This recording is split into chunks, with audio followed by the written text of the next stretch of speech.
Welcome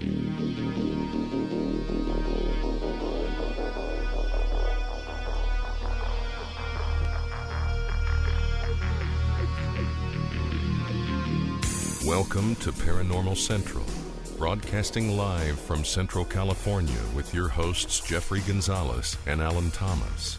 Broadcasting video worldwide at paranormalcentral.net and broadcasting audio on the Dark Matter Network at artbell.com. Are you ready to witness something that you cannot explain? I'm looking for you. You're looking for me. We have to decide what it will be. Can it be true? Can I believe the unexplained? Look into the sky. You realize you're not alone. Open your eyes. You can find the trail that comes from. Hello, everyone. My name is Jeffrey Gonzalez. I am your host for Paranormal Central, broadcasting live from the bottom end of the Nevada Triangle in California. Hello, welcome. I am also the founder of a group called the Sanger Paranormal Society. Been in existence for over 10 years now. Got a team. We investigate everything paranormal. So we're just not in, talk show host per se, but we actually go out and we investigate and try to find the truth for you guys, and that's why we always have a lot of cool stuff here, because we don't try to copycat other people. We go out and get our own information, and that's what we bring to you. So, to my right, to your left, my co-host Alan Thomas. Hi, everyone. And womening the boards back in the dark corners of our new studio, Emerald Benia. Hi, everybody. I am. Hi. Today we are going to start 3-hour long program. 3 hours, you guys. 2 hours is just not cutting it for us anymore. We're just coming up with some great stuff that 2 hours, we just can't do it in 2 hours anymore. So we want to thank the Dark Matter Network at artbell.com for allowing us that extra third hour, and I appreciate it. We are getting a lot of great response from our fans from all over the world, and our YouTube is just blowing up. And Alan could pretty much attest to that. So, And we want to thank all our YouTube subscribers. And if you're not subscribed, subscribe. Because you are missing out if you're not.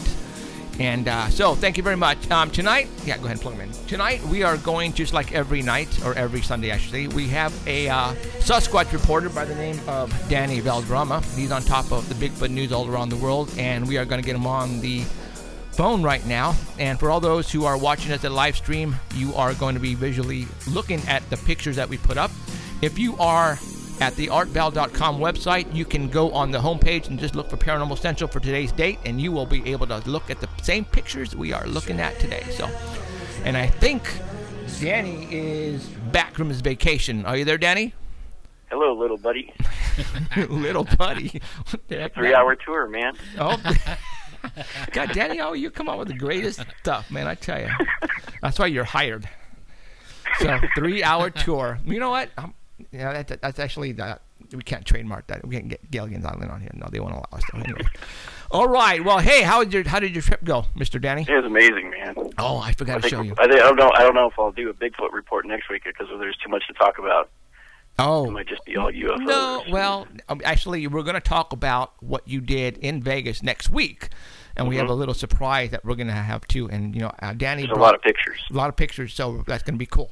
But for the art, for Keith at Art Bell, we're still going to send you some pictures, but it's going to be some UFO stuff. So, and Danny brought us some refreshments, liquid refreshments. I got to give it to you. I forgot to give it to you, and I'll give it to you after the show today. But yeah, Mr. Danny was in Vegas all week, and I'm going to say it again. You suck. You went to all the cool places too, man. You met Katy Perry, didn't you? Yeah. I thought it was the wax figure. It was. Yeah, and he was looking down her shirt too. You nasty little dude. So I know how Danny is. So, all right, let's get into the Sasquatch report for today's date. And today is the end of Dia de los Muertos. Really? Yes, it is. And as you can see right behind me, folks, I have Slender Man looking down my shoulder. And they're scaring the crap out of me because I tell you, if he touches me, I am going to jump. So he screams like a little girl shut too. So, but yes, We've all heard that. Shut up. Slender Man will be with us just for today's show, and he will be disappearing because Dia de los Muertos is the end today. Started yesterday, and today's the end. So, all right. So we're going to go ahead and get into the Sasquatch report for today's date of November the 2nd. So for all of you who are listening at artbell.com, go for it and pull up the Paranormal Central on homepage there, and we're going to go to photograph number 1, and let me click on it and let me show it to you right now. All right, photograph All right. number 1. This is from the Mysterious Universe page. This is from October 13th. And this has been happening a lot lately. Another white Bigfoot has been reported in Maine. And this happened in Eddington, Maine. A boy whose name has been withheld told a cryptid research organization, Team Rogue, who's in that area, that he had seen a big white creature running into the woods near his family's home. So the family didn't see it, but they did find a fresh deer leg that had been completely ripped off. Ooh. And it's just laying there. So they gave it to the research group, and the research group also found footprints in the area. Wow. And then they took the boy to the area that he saw it, and the boy said he saw it standing against the tree before it took off running. So they measured the tree at about approximately where it was, and it measured to about 8 feet tall. And this has been the second sighting in Maine. There was another one earlier. It was a man walking his dog in Litchfield, Maine, who saw a white Bigfoot. And that's not too far away. And there was actually a third one, but it wasn't in Maine. It was nearby in Shaftesbury, Vermont, in January of 2014, where somebody else had seen another white Bigfoot. So Wow. people are seeing something in that area. You're right. And, why would they make up an excuse of a white Bigfoot? Because all you know, and when you talk about Bigfoot on TV, finding Bigfoot stories, it's always brown or black, but Or never red. or red, but never white. So obviously these people, they would not know to bring out the color white. You know what I'm saying? So obviously they saw something white, and if it was Two adults and a kid, and the adults are backing up the kid's story. So very cool. in history, Maine has had a history of sightings dating back to the 1800s. And this Team Rogue has believed that it's because of all the apples in Maine. And they're saying that in the Himalayas, Ukraine, China, and Oregon, what they all have in common is an abundance of apples. Wow. So they're thinking that's the reason why they're seeing them. Yeah, well, for all those who live up in the mountains and have the ability to plant apple trees, if you want to attract Sasquatch, well, you know what? All kinds of fruit, right, Alan? I mean, apples, it's anything. oranges. Yeah. Down here in the San Joaquin Valley, where we live, they've been seen down here, and mostly because of the orange trees. Right. We have a lot of orange trees, and talking about Orange Cove, Reedley, just in Minkler, up there, Squaw Valley. Yeah. Well, we also like for the last 15 years, we've had reports from a couple of tribal people and people up in the foothills where I used to live that reporting a white Bigfoot. Really? 6.5 feet tall and seen all the way from Pine Flat all the way up into Burrow Valley. Shaver. Yeah, Shaver Lake, Shaver Lake. even Dinky Creek. Right. Yeah. I remember when we were at the last year at Dexter's haunted house. Yeah. Your brother, or was it 2 years ago, maybe it was, but a Hmong family was in line, and they actually told him that, hey, they were going up the Table Mountain up, what's that? Bryant Road. Bryant Road, Yeah. Up that way, right? Is that Bryant? Oh, No. You're talking about the back way, The back Millerton? way, Millerton, right? Yeah. And there's those cherry trees up there. They saw a Bigfoot run across that right there where the cherry trees, right before Cherry's Roadhouse. Oh, wow. And they saw a Bigfoot. Now, why would they make up a story? They wouldn't. They saw a hairy man run across the street right where the cherries were. Well, that perfectly logical explanation. The fruit, man. They're down here for the fruit. So very cool. All right, let's go to picture number 2. All right, story number 2 has a couple pictures. It's Okay. the Sasquatch Summit that's going to be taking place. This is from the Bigfoot evidence page. It's going to be taking place in Ocean Shores, Washington, November 21st and 22nd. And we actually spent the night there when we were on vacation one time. And Ocean Shores is pretty interesting because they're one of the only places that we went to that has an actual freeway that runs on the beach. Huh. So you can drive your car on the beach and you're actually on a highway. And it's on their map too. It's pretty weird. This summit is going to be showcasing various research methods and results of 2014. It's going to have Tom Powell, Derek Randalls, Dr. Jeff Meldrum, Tom Cantrell, Bob Gimlin, Phil Poling, Ron Moorhead, and then just recently announced is Todd Standing. Ooh, And, man. The That's next been picture that you have there is the picture of Todd Standing. All right, let's go ahead and get him up. that's been a big deal here lately, isn't it? You know, Yep. everybody on Facebook fighting like, why would Jeff Meldrum and all these guys associate themselves, Les Stroud, with Todd Standing, the hoaxer, right? He's not Well, really... his appearance, when they announced his appearance, it was stated that as research and evidence, he will present his research and evidence that will shock the world. Sweet. So whatever swayed Whatever Les Meldrum Stroud. and the other guys know, we're finally going to get to know. Right. Yes. So obviously, and like I said before, Jeff Meldrum and Les Stroud are intelligent people. Yeah. They would not be hanging around Todd Standing unless they've seen something that just blew them out of the water, and that's why they're sticking with them. And Les Stroud, yeah. So Todd Meldrum and Bender Nagel, all of them have been with him and are backing him. And he's been researching for the last 10 years in the Sylvanic region of the Rockies, and that was named by the First Nations people. And in 2006, he showed 2 crystal clear videos of what he filmed, and he used them at the Canadian government for species protection of the Bigfoot. And it was certified, but then tabled at the Canadian House of Commons. So they're still they just tabled it after certifying it, so it still hasn't been approved. That's But weird. the 2-day pass for this event is only $25, and if you want to be a vendor over there, it's $100. So it's not a bad price for a 2-day event. Right. Wow. Where's this at? It's Ocean Shores, Washington, Washington. Oh, yeah, that's where everything's happening. So. That's far. the southern west part of Washington. Right on. Maybe someday when we have a budget, we'll make all these places. Yeah. All right. Okay. Got the next picture up. Paul Freeman. All right, this is from the Cryptomundo page and also the Coalition for Reason, Science, Sanity, and Bigfoot Research. And Paul Freeman has been, he was a United States Forestry Service worker. And so I'm getting another call. Yeah. Somebody's reporting a Bigfoot. Just put us on hold. Yep. And he claimed to have his first view.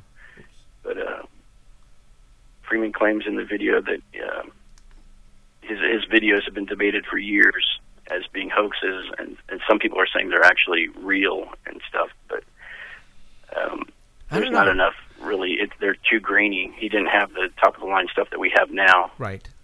But Dr. Meldrum went out there unannounced one time in 1996 with his brother, and just because they were getting word about all his findings, and they wanted to see if he was actually hoaxing and maybe catch him in a hoax. And they showed up unannounced to see what he was doing. And he had told them, "Well, I found some fresh prints this morning. The first ones of spring. If you guys want to go see them, they're not really worth casting." But Meldrum said, "Yeah, let's go take a look at them." So that he took them out there to where they were, and expecting to see proof of a hoax. And when Meldrum saw what the prints were, he saw 14-inch prints. Some were turned at 45-degree angles, and what that meant to Dr. Meldrum was that this thing was actually walking and then turned and stopped and looked over its shoulder to see if anything was following it. And some had great detail, some were flat, and others were just like the front ends, which were meaning that the toes were gripping into the ground and it was running. And he said those are all impossible to fake when you have that many different prints. Right. If you had a foot cast that you were imprinting into the ground, every single one of them would be exactly the same. Right. But this is showing the toes in a different position prints on the cast that he made were the first ones to show dermal ridges, which pretty much convinced, and this was back in 1996. And Meldrum, this is what convinced Meldrum that this thing was real. And he's been researching ever since. So the Paul Freeman is basically convinced Jeff Meldrum then? Yeah, so Wow. he thinks that the video is real. Okay. And there's a lot of people, the people that have actually researched this think it's real. And the people that just take a look at the videos, it's fake. Right. So, They sure. don't believe anything. Right. But Dr. Meldrum, after Freeman died in 2003 at the age of 59 from diabetes, Dr. Meldrum purchased Freeman's entire collection of foot casts for $2,000 because of all the dermal ridges on them. And he did film that Bigfoot in '94, and he thought it was just 2 Bigfoots, but there was a DVD that came out later, the one where Dr. Meldrum's in, and they're trying to. It's the book that you have that you got signed by Meldrum that was made into a DVD. Right. And in that video, they had HD TV quality on the screen there. And what the producers of the show actually found out was that there wasn't 2. There was actually a third infant. And in the end of the video, you can see the infant being raised up by one of them. Wow. You can see its legs kicking. I have never seen that because I don't have there's hardly any HD quality. I haven't found one yet where you can see that. They're saying it is on there. It's blurry, every one of them that I found. Yeah. But I think it's really real. low pixelated and all that. Yeah. But I still think it's real. Yeah, I think it's real. From what I saw, you know how what I saw was black shiny fur, and that's identical black shiny fur. Maybe the body shape isn't the same, Right. but only it's real. Wow. So Okay. you guys want to They're see calling a real him like one? one of the luckiest man in the world because in '82 he had his first sighting of an 8-foot one while he was still working with the forestry department. But then they forced him out because he kept talking about it, and they just told him that he was a hoaxer. Wow. And then he also found knuckle prints in '86. He found hand prints in '93. He found buttocks imprinted, and that was years before the Skookum cast was ever found. And in '94, he videotaped the 2 Bigfoots. In '95, his friends went out there and found handprints and footprints.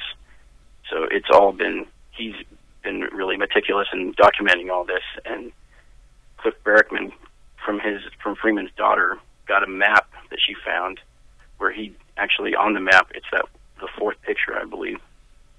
And it shows everything that he found. He documented on there: handprints, footprints, the video area. Everything is documented. And if you were hoaxing something, I don't know if you'd take that kind of time and document everything on there. Right. And he also marked the direction the footprints were going and coming back from, and everything was marked on there. If you see that map, you can't get it bigger. I wish it was bigger. Right. But I mean, if that's what he did, then he probably figured out when it migrated and what season and it went and came and all that. Which is why he had so many prints, and because he knew where it was going to be. Right, exactly. Where he was going to be at certain fall and winter. Winter it probably went lower down or lower elevation, and when deers migrated to a certain area, it moved wherever it needed to go to eat. So, yeah. Wow. The thing he filmed was so huge, and it had such a small head. Right. It's weird. Right. That's very cool. So I loaded the video. Obviously, if I play it, You might get a meltdown. Well, no, Art Bell's site, they can't listen to it or see it, obviously. So we're just gonna, and it's on YouTube. It's on everywhere YouTube. on YouTube. Right? It's on YouTube. So okay, very cool. All right. All right. Is that it? So That is it. Oh, I do want to say there was one person on the Paranormal Central page that has been trying to get his name said on our little TV show here for like weeks already. So I just want to say thanks for listening, Michael Paradise. He's been commenting on a lot of stuff. Michael Paradise. Paradise. I've seen that name on Facebook. Yeah, he's comments on everything. On everything, right? Michael Paradise. He's really cool too. Yeah, he's out. He's one of our biggest fans. So Yeah. Michael Paradise, greatly appreciate it. Keep watching wherever you may be. Thank you, brother. Right on. So okay, all right, Danny. Next week it's going to be 4-hour show.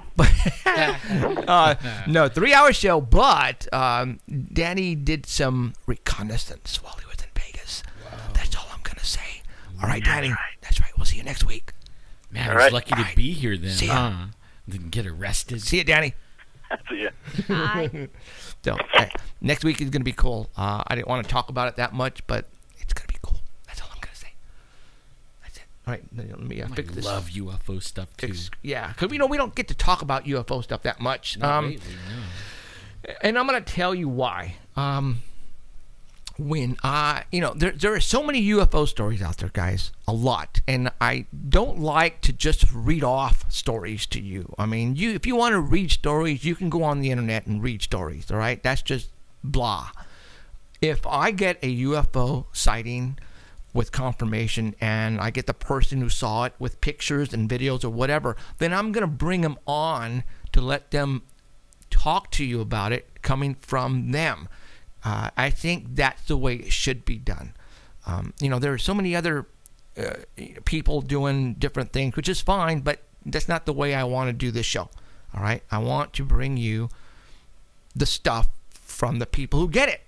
All right? And simple as that. So, like last week we had Jessica from Utah who captured that killer UFO right off that, Hill Air Force Base. That was awesome. That was awesome. That was. So, that I want to continue doing that. And we get calls all the time from people who witness things. Unfortunately, at night, they're mostly at nighttime. And at nighttime, you really can't get a good picture. And Well, especially with cell phones.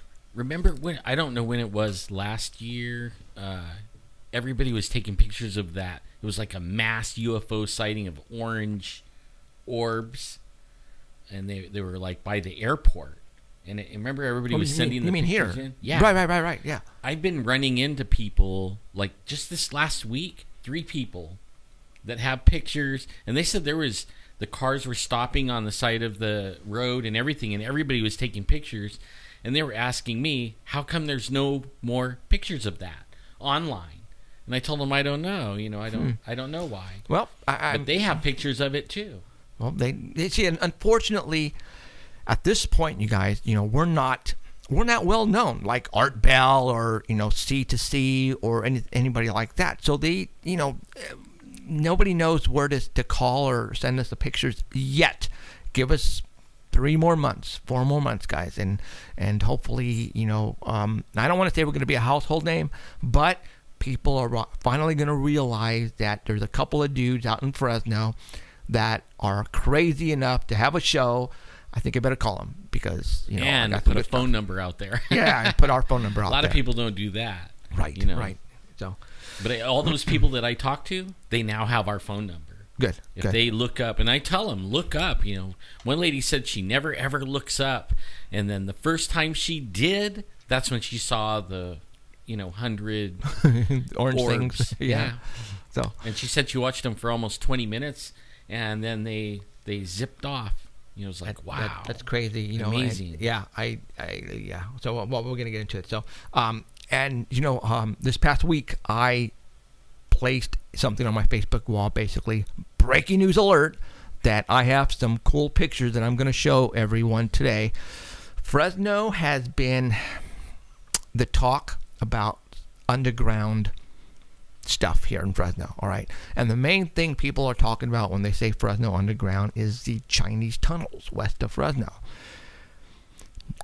To this day, I have never, ever seen any pictures of tunnels, period. I've seen video and pictures of people going into basements and all of a sudden seeing what looks to be new bricks and old bricks where possibly a door used to be and covered up, and that's as far as they got. Well, I got some pictures to show everybody.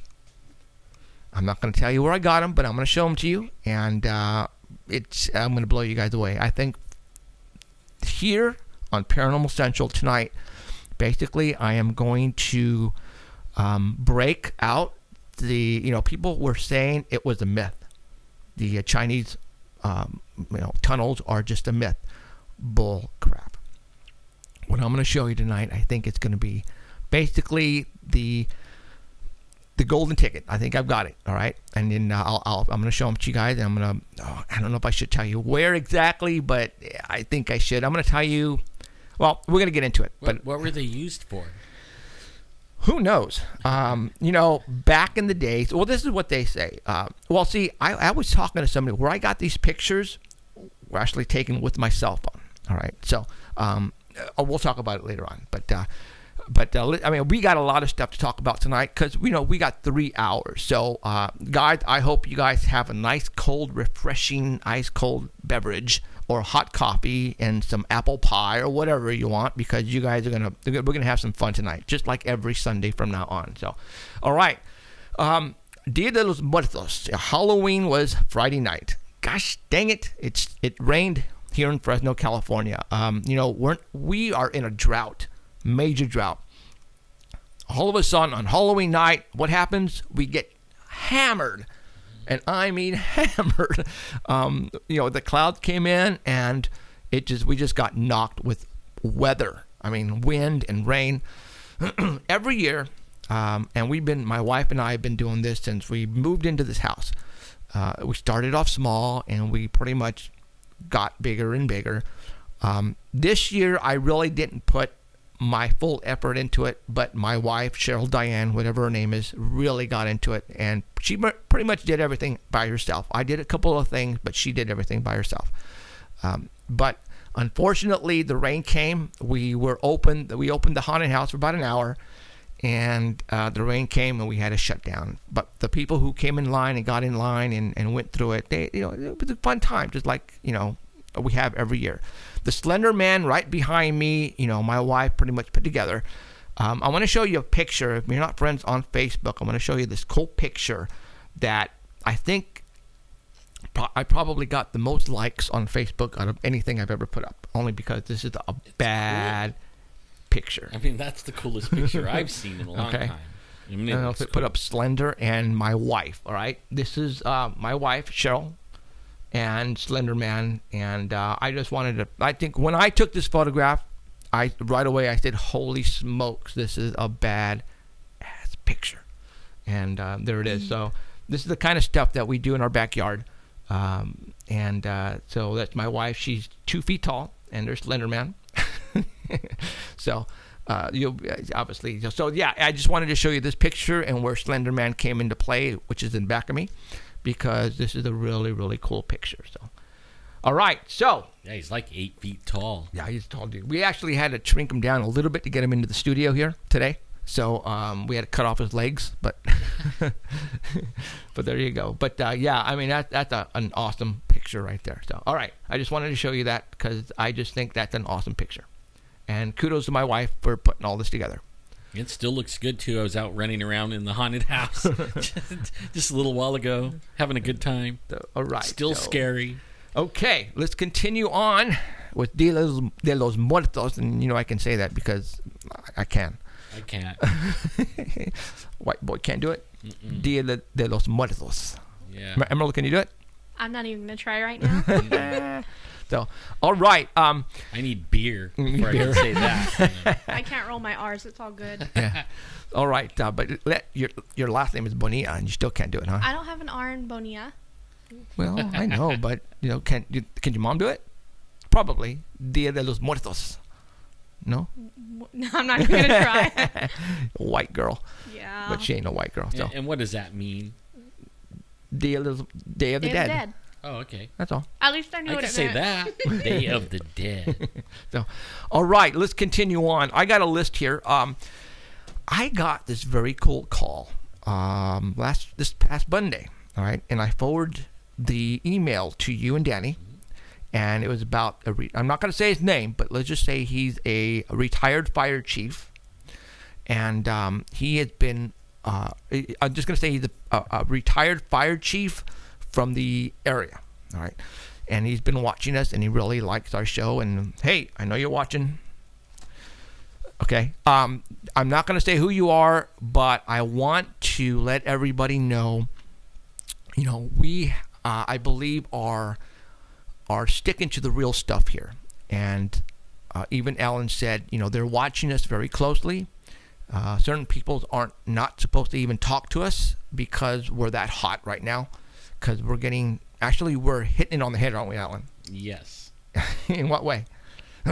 We're telling the truth, and we research it. We don't like read an article in the paper and then regurgitate it back to you, or watch a video on YouTube and then regurgitate it back to you, or watch some show on the History Channel and then regurgitate it back to you. Right. We go find our own stuff. We report on some things that we find that are interesting, and we'll talk about it. But mostly we're researching our own stuff, and that's the part that scares everybody, because we're digging around, and they don't like that. No, they don't. The government and some of the authorities around here, they don't like people digging around in the areas we dig around. And they would rather just us watch Finding Bigfoot and Ancient Aliens and talk about that instead of what's really going on. They want there. us to regurgitate this stuff back to you. Yeah, right, that's exactly right. We don't do that. So let me tell you what happened here. He emailed me. No, he actually sent me a text on my 24-hour hotline, and he says, "Hey, did you get my email that I sent you last week?" And an hour before he texted me, what happens on our Facebook, on our website, Alan set up a form that if you want to send us a email, you just fill out the form, hit send, boom, it sends it right to us that instant.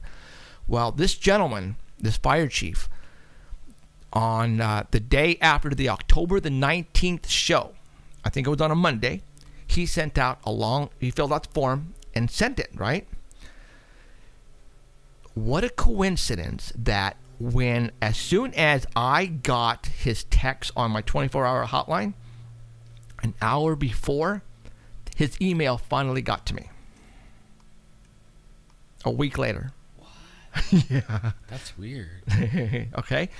So who's grabbing our stuff? Exactly. Somebody's grabbing our stuff and reading it. And holding it. Yeah. And I think the reason why they let this one go, because somehow they knew he was going to get back to us and say, "Where's the email?"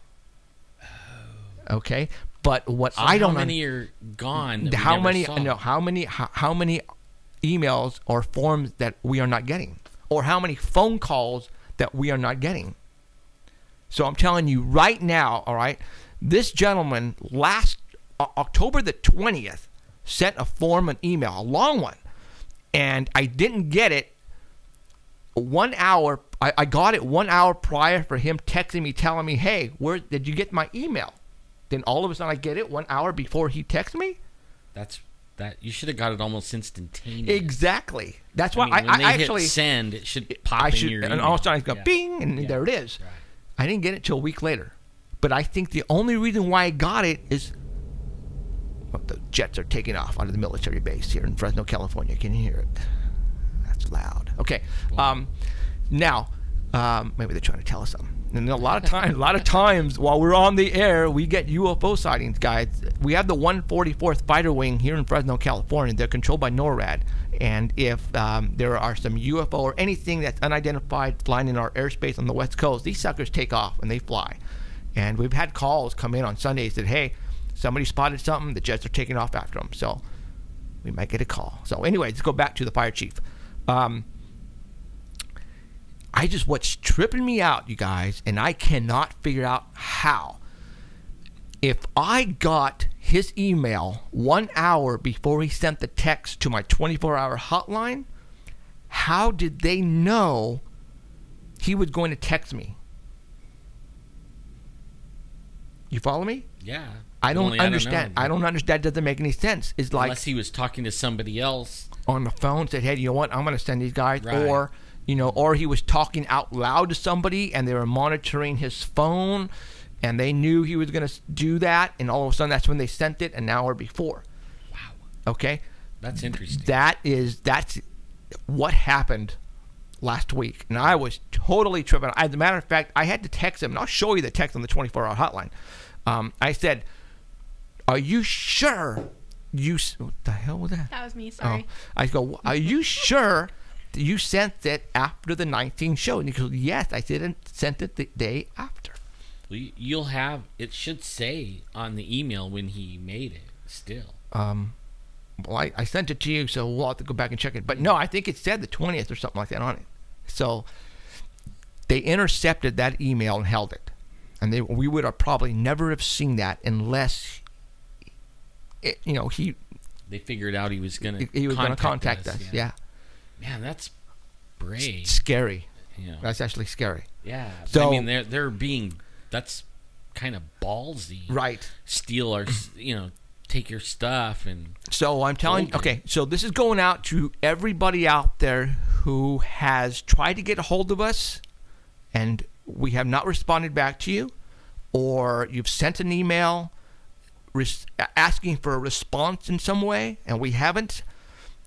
Don't be surprised if they intercepted that particular email or call from you, and that's why we didn't get it. So, like I said, there is something going on that we are really close, or we're just nailing it. That's all it's to it. But it's not new for us. No. Like, this has been going on like this for like 4 years. Right. I mean, serious. I mean, we wind up at someone's house and then they tell us all about us and and the TV producer that we're with. I Right. mean, these kind of weird things in white vans and all kinds of stuff. I mean, like. I want to show you that white van. I'm serious. It isn't new for us. I mean, and a lot of people might be sitting out there going, White "Oh van. yeah." I'm gonna show you the white van's video. It's like, sure, but only no, really. Okay. Like you go outside, and as soon as they I'll take my cell phone and I'll start to take pictures of them, and that's when they drive away. You know what I mean? And they'll sit there for a few days, and I'll be like, man, that's a weird looking. I've been getting a lot of people who now, since Chasing UFOs are on Netflix. Right, okay, for all those who don't know. So they can see the white van on that one. Okay, but a lot of people were saying that was you guys set that up. A lot of people. No, we didn't. No, that was so just, oh my God, freaking look. Okay, and for those who don't know what I'm talking about, we did an episode with James Fox and Aaron Ryder on a show called Chasing UFOs. The episode is called Dirty Secrets, and it was a whole episode on Fresno, California, because we got a call from James Fox, and he wanted to know what the heck was going on over here. So they came down, and they were down here for how many days? 8? Yeah, about 8 days. 8 days filming, you guys. All right. And usually it's only like 3 or 4. Right. They didn't want to leave. James Fox and Aaron Ryder did not want to leave because of all the great stuff that they were getting. Well, if you remember, like before they even got here, the producer came. Right. And me and the producer are running around, and we're like setting up the areas to shoot. And she took it upon herself to stop and look at the airport, remember? Right. And she got held at gunpoint. And then from that point on, she was followed by white vans and police cars. On the freeway, everywhere. Yeah. Yep. If that's exactly what happened to poor little Shane, 4 feet 3 or whatever. She was basically, and for all the 8 days that you guys were filming, and while I was with you guys as well for a certain amount of days, we were being followed. Yeah.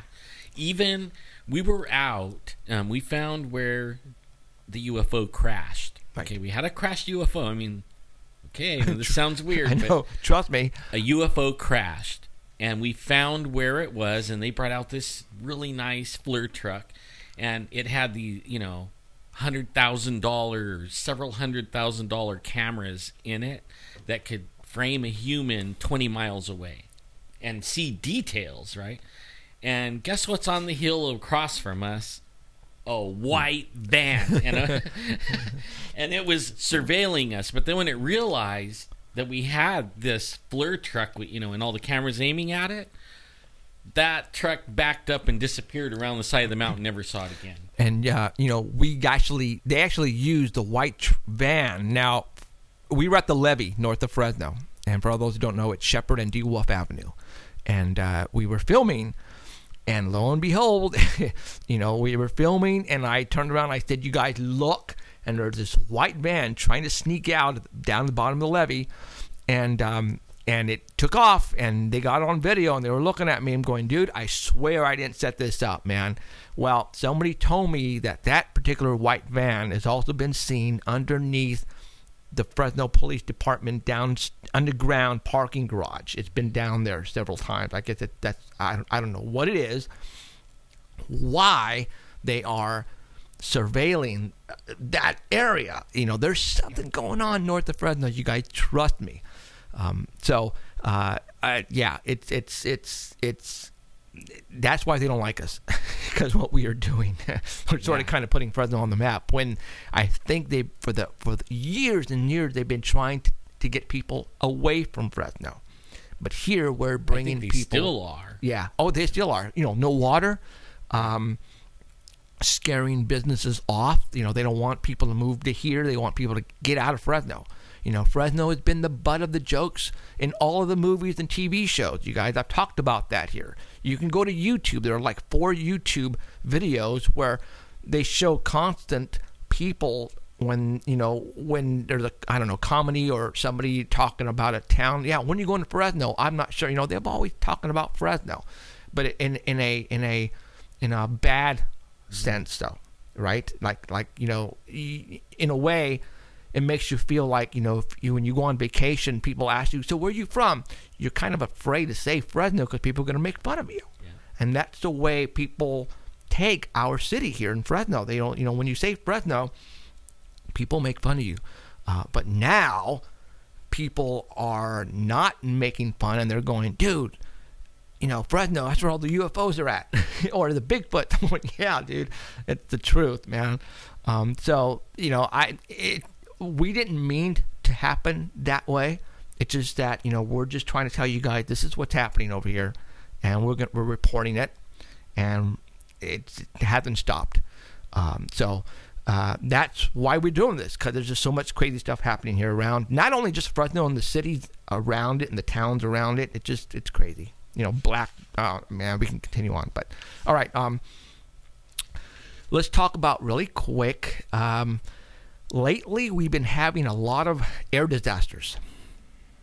Yeah, we have. Okay, yeah. and I'm gonna like that rocket that blew up. Right. Let's start on October the 30th. We had a plane at the Kansas airport crash into the one of the buildings at the airport, and the pilot obviously died, but 3 people also perished in the building. That was October 30th. October the 29th. Let's start a little day early. October 29th. The NASA rocket exploded. Right. That's the one that was going to take some supplies to the International Space Station. Never got off the ground. Blew up. Boom. All right. Then October the 30th, the day after, that plane in Kansas crashed. Then on Halloween Day, the Virgin Galactic spaceship crashed. That was doing a test out in the Mojave Desert. That one blew up and crashed, and the pilot died. So what's going on here, you guys? Now, this past weekend, actually on Friday,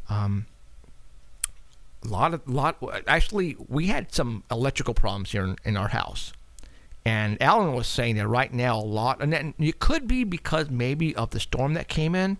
Could. But somebody is saying we're also having some massive solar flares again. I don't know what it is. I don't know if it's the actual storm that we're having or it's the solar flares. But we're having some weird electrical stuff happening here at the house. And I had to replace a couple of things. So I don't know. Is anybody out there in Fresno having some electrical problems? You know, chat. But if you're on chat, let Alan know, because I want to know. You know, where you're at. Did you have anything blow up? What I would suggest from now on to everybody in the United States or in the world, wherever you're at, if you're not on the computer and you're not using it, unplug it. Right? Yeah, all the way unplug it. All the way unplug it from. And what I would do is unplug it. If you're on the internet, unplug the DSL cable, the Cat5 cable. Unplug that and unplug the power source as well. Because if we get hit with a power surge, you guys remember I work for AT&T, it can go through the phone lines and it can get to your equipment. All right? So you need to pretty much disconnect everything if you're not using it.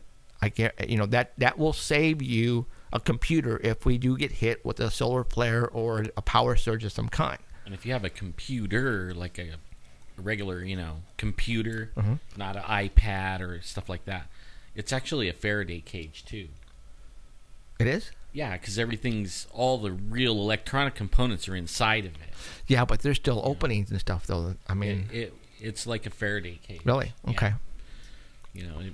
Unless you're wired in, if it has a wire going in it, then right. Then that's so much for the Faraday cage. Right. Yeah. So disconnect all your cables. If you're going to school, if you're going to work, unplug those cables before you go to work, just in case, because it could be a car hitting a power pole, you guys, and the power pole falling and all the electrical just crossing each other. Now you got 220 going down your power lines into your house and blowing stuff up. So for your expensive equipment, even if you have TVs or LCD TVs, you don't have to unplug those, but get like a power surge protector, a good one, and plug all that stuff in there if you want to keep it plugged in. Yeah, and then turn the switch off of it. Right. And you'll actually save money on PG&E too. Believe it or not, it's a lot. You'll save a lot. On my way over here, a lot of the stoplights were all blinking four-way. Okay. They weren't, working. They were all blinking, making a four-way stops. And I was thinking, man, that's weird. And then, remember last week we were talking about when that lady called you and then put on a three-way call? I haven't had one problem with my AT&T two-wire since that night. Just that night. Just only that night. It went off twice. What a trip. And that, I don't get it. I don't know if that was somebody or if that was like paranormal. Right. Like, somebody didn't want for you to be talking to right, her. Yeah. I mean, but only lately, the electronic thing has been weird, off the hook everywhere. Right. So, if you guys are having some electrical problems, I want to know about it, because if it's happening here, it's got to be happening everywhere else, I think. Rick makes a good point. He says if we get hit with a solar flare, we don't know when to unplug it. That's true. Not necessarily, because if they give us a warning, but lately they're not giving warning. Lately, though, if you really pay attention on Facebook, you'll see people post, "Hey, we just had a solar flare this morning at so and so." You do though, and I do, but not everybody on Facebook. Well, that's why you should be friends with us on Facebook. If you are on Facebook, Paranormal Central has a like page. Danny Valdrama is taking good care of that, and we're going to continue letting him do it. He's doing a good job. And if not, be a friend on my page, Jeffrey Gonzalez, and go be friends with Alan S. Sasquatchin. Why'd you have to come up with Sasquatchin? It's Alan Thomas or something. Well, it is. Well, because I'm always Sasquatchin. I made it like 2008. Oh, a long time ago. When I made my Facebook. It was like a long time before we were doing this. Okay. All right. You know what? Let's go ahead and get into the pictures that I'm going to show you for the first time ever. I was dying to see All right. How do I do this without getting anybody in trouble? All right. Just don't say no name. Okay. No, I'm not going to say name. I'm not going to say, as you know, who I work for. And a lot of people going, "Oh, dude, he's the man. He's working with the man." Come on, guys. I work for AT&T Telephone. All right. I've been working in the telephone field for almost 30 years now.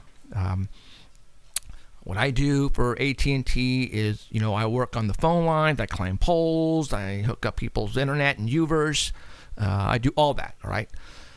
So I happen to know a little bit about telephones and stuff like that. You know what? Let's talk about the Wolf Manor. Let's talk about that too a little bit here. Wolf. I'm writing that down. Yeah. Wolf Manor. Okay. I don't know if a lot of people know about that. We'll talk about that after. I was just talking to somebody that works for the police department. That's what I want to talk about, actually, about the phone calls that get by. They were getting. We could talk about. I'm going to debunk that. Well, anyways, I don't want to, but I'm all about telling the truth here, guys. All right. So, anyways, all right. I work for AT&T. All right, so I am in a work van, and you probably see hundreds of vans out there. Well, I'm in one of those vans, all right? And we have boxes, which we call B boxes, placed all over, the city, where we go and troubleshoot and hook up lines and all that kind of stuff. So I was at the corner, let's just say in Chinatown, all right, working. And they were doing some construction. And there's some guy was just happened to he was having lunch. And I went up to him because I heard somewhere, somebody told me this particular area, they had, while they were doing some construction, they found some possibly some tunnels. And now I know where I heard that from. It was from Danny. He has friend who works somewhere out there, and I don't want to get anybody in trouble, but Danny told me that. So I went up to this guy while he was on break, and I said, hey, by any chance, did you guys find any tunnels? And he just looked at me and he goes, actually, yeah. And I went, really? And I said, yeah. I go, you think you can take me over there? And he goes, no, I don't think you can get in there. So let's just say I was able to get my phone into the property. I physically didn't take the phone. Somebody else did. All right. So I made them aware of who I was. I gave them a business card, said, hey, I would love to really get in there and maybe possibly get into these tunnels that you say you found. And somebody brought me back the telephone, and I had some pictures in them. And I went, holy beep, no freaking way. But we still can't go in there, right? But we still can't go in there. Well, and I'll tell you, because it's let's just say it's all fenced off. Now, the reason why these tunnels were uncovered is because they are starting to they're doing construction to clear a way for the high-speed rail to go through Fresno. And I find this really interesting, and I'm going to tell you why. What I'm going to do is I'm going to play you audio from a newscast that was done here in Fresno by ABC News. So hold on, you guys. Just bear with me really quick. Chinese tunnels, Fresno, California. And I don't know how to spell it, but there you go. Okay. Now, what I'm going to do is I'm going to play you the audio of the ABC. There it is. Which I'm going to find this. This is really, really weird. I would play you the video, but I'm going to play you the audio anyways. Here he goes. Over 200 merchants and... All right, that's just a commercial. Hold on. So, hold on. Okay. I'm going to lead you into a little bit here. All at the Fresno Fall Home Improvement Show, November 7th, 8th, and 9th at the Fresno... I just gave him a free plug. They're showing video of construction of a backhoe, a very large backhoe, and they are digging on the west side of the train tracks and the west side in Chinatown, right? And I'm looking at this field, and there is no buildings or nothing. They just have a backhoe, and they're digging. So the engineers and archaeologists around there, and what they're saying is, they uncovered some brick walls that are like way down there. But I'm going, wait a minute. They notified ABC News to come down here so they could show them that, oh, these were not the tunnels. They were just part of an old building that was buried. But we wanted to show you this before we continued on. So I'm just going to let you hear the audio. So it's like they're like debunking the tunnels? Yes. Chinatown leads to an underground discovery, just not the one many people have been buzzing about. That is our top story tonight at 6:30. Good evening. I'm Graciela Moreno. Graciela Moreno. Wrong. Old-timers have long talked of the existence of underground tunnels in Fresno's historic Chinatown. Up to this point, the tunnels haven't been proven to be anything more than urban myth, though. But an excavation crew thought for a moment it had uncovered proof the tunnels existed. Crews must first dig into Fresno's past before the planned high-speed rail project can move forward.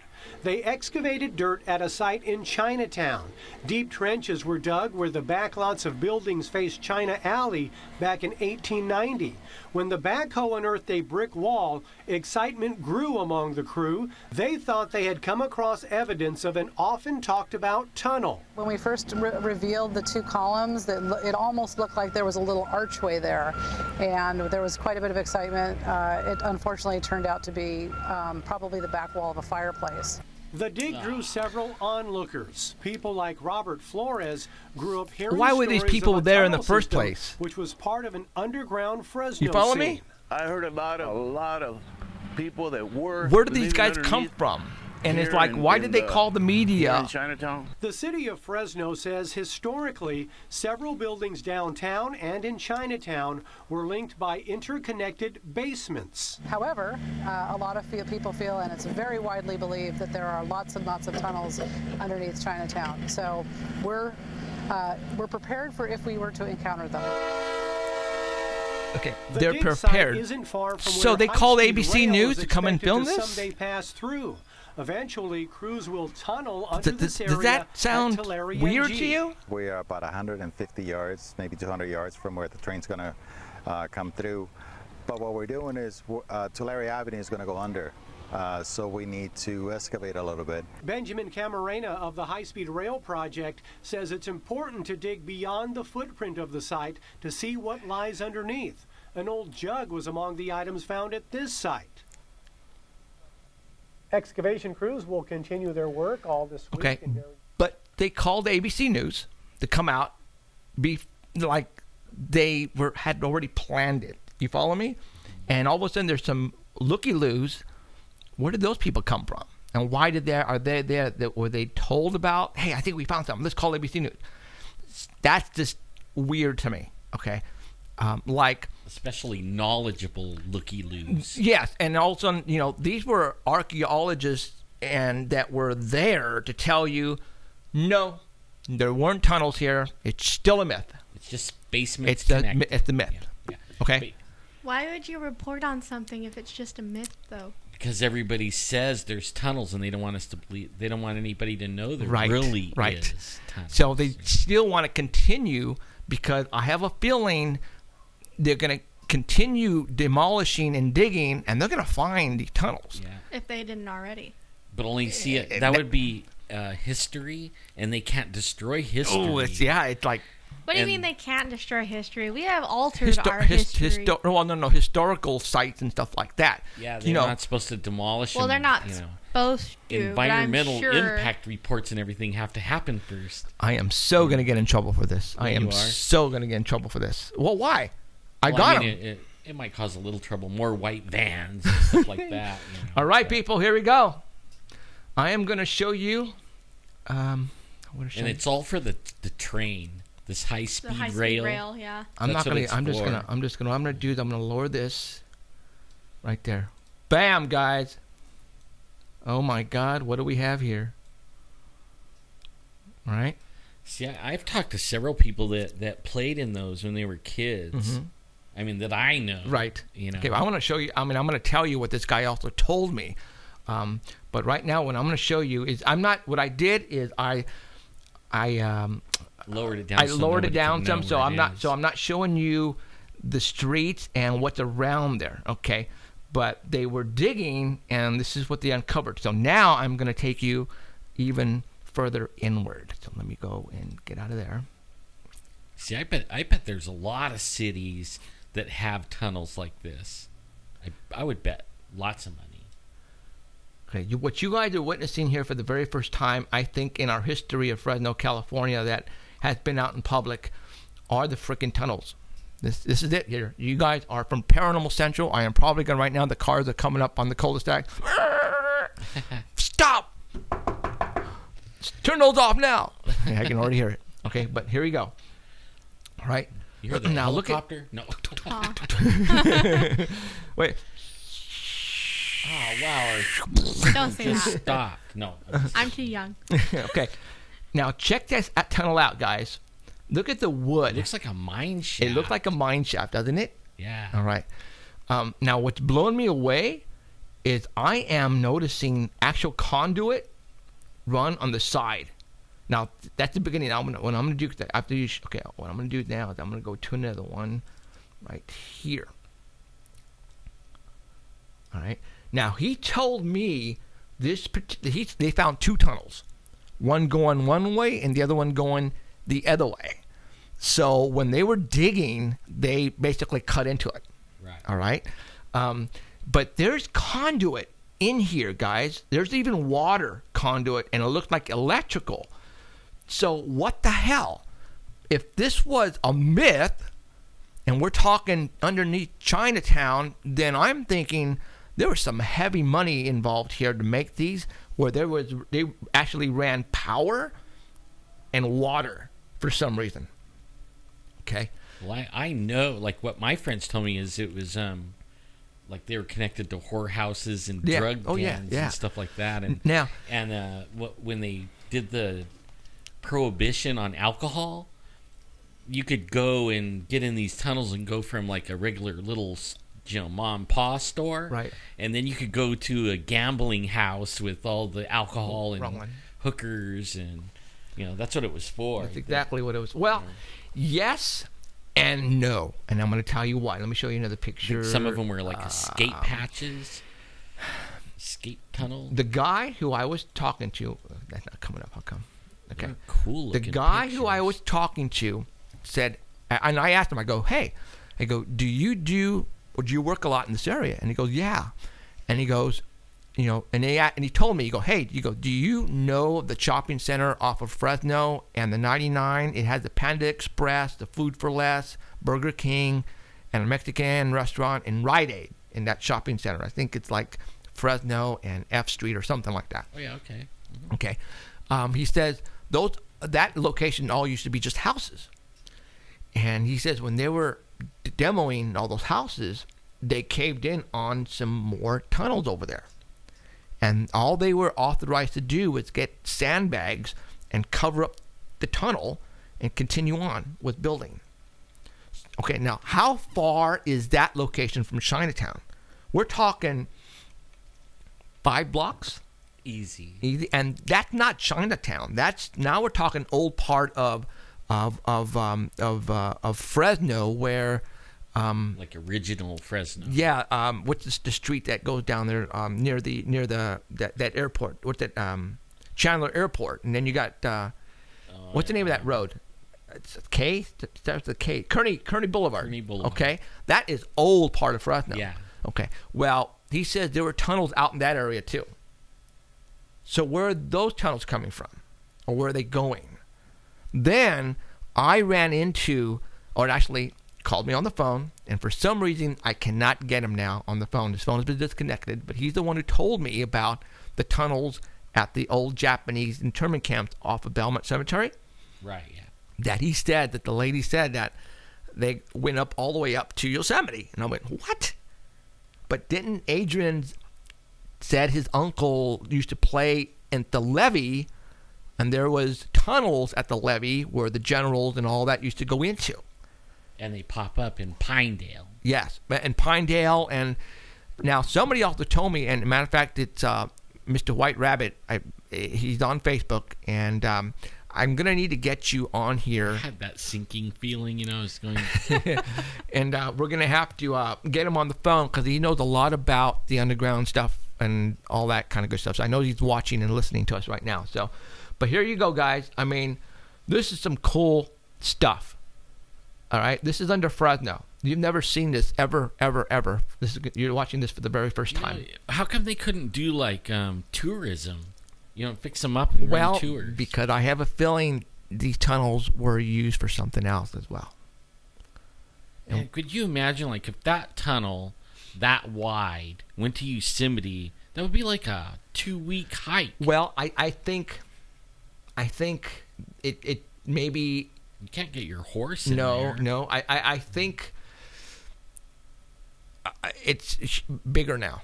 I think, you know what I'm saying? I think when you get over there, it might be larger. I think, or, you know what I'm saying? There's something going on with Fresno, but this is some cool stuff here, guys. I mean, You know, it's just like the ones like when you go,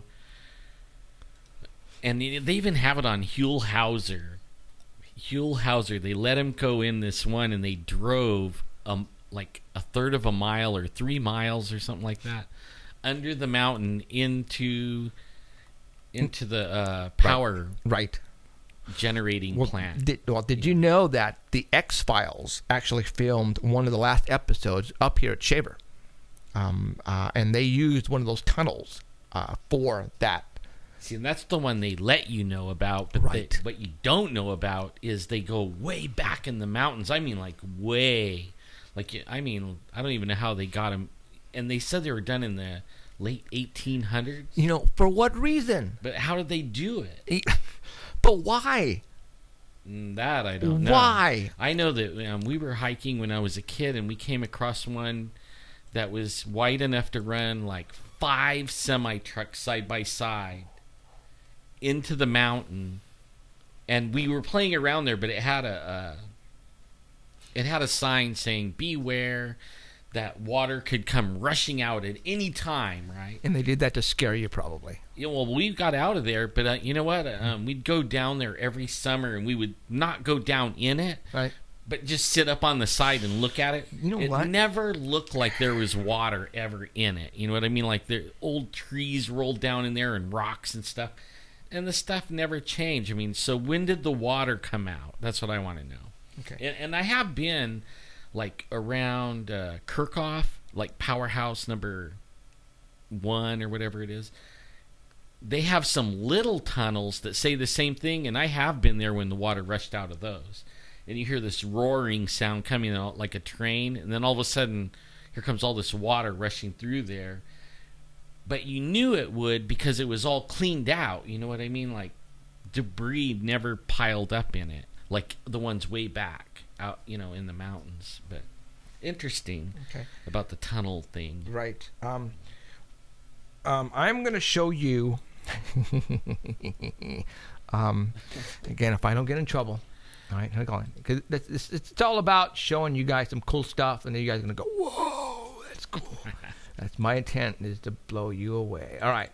I'm going to go. If I get disconnected, I'll come back to you. Man, we might get disconnected for this. Yep. And I know that they're going to disconnect me. So that's right. This will be a part 1, part 2 thing. Just the way it goes. I don't get some of the reasons we get disconnected. I don't get it, but some of them I do get it. Stand by, stand by. Let me show you some. Yeah, photographs. hundreds of miles of tunnels, hundreds of miles. Like the tunnels I'm talking about, they're on the backside of Yosemite. They're not in Yosemite, but just only a few miles from Yosemite. And they're all connected, interconnected, and they have powerhouses in them now. They channel the water through it. Interesting. Right. Well, I'm just gonna show you. For all those who saw the episode of me and James in a tunnel. All right. At that time, we're all watching you. We're all watching your email and stuff. Did you know that? Nuh-uh. Yeah. It's cool. Right now there's a piggy. Oh, son of a biscuit. I'm watching. I forgot I had it on there. I see your password. No, you didn't. Yeah, I did. No, you didn't. Shit. Loser. Can't believe I did that, guys. I'm gonna have to change it. That's all right. This time. But you should have told me. I didn't realize that was on there still. Oh well. Yeah, I still have AOL because I'm old school.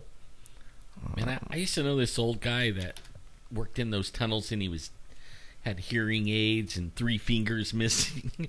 And he said he was one of the guys that built those tunnels back in those places. Back in the days. Yeah, and he said he couldn't talk about it because he signed a thing saying not to. First rule of Fight Club, you don't talk about Fight Club. Interesting. Yeah, it was interesting. All right, almost done, guys. Hold on. Denny says, "You have mail." Son of a beach. I can't believe I just showed you guys all that. Loser! I am a loser. I agree with.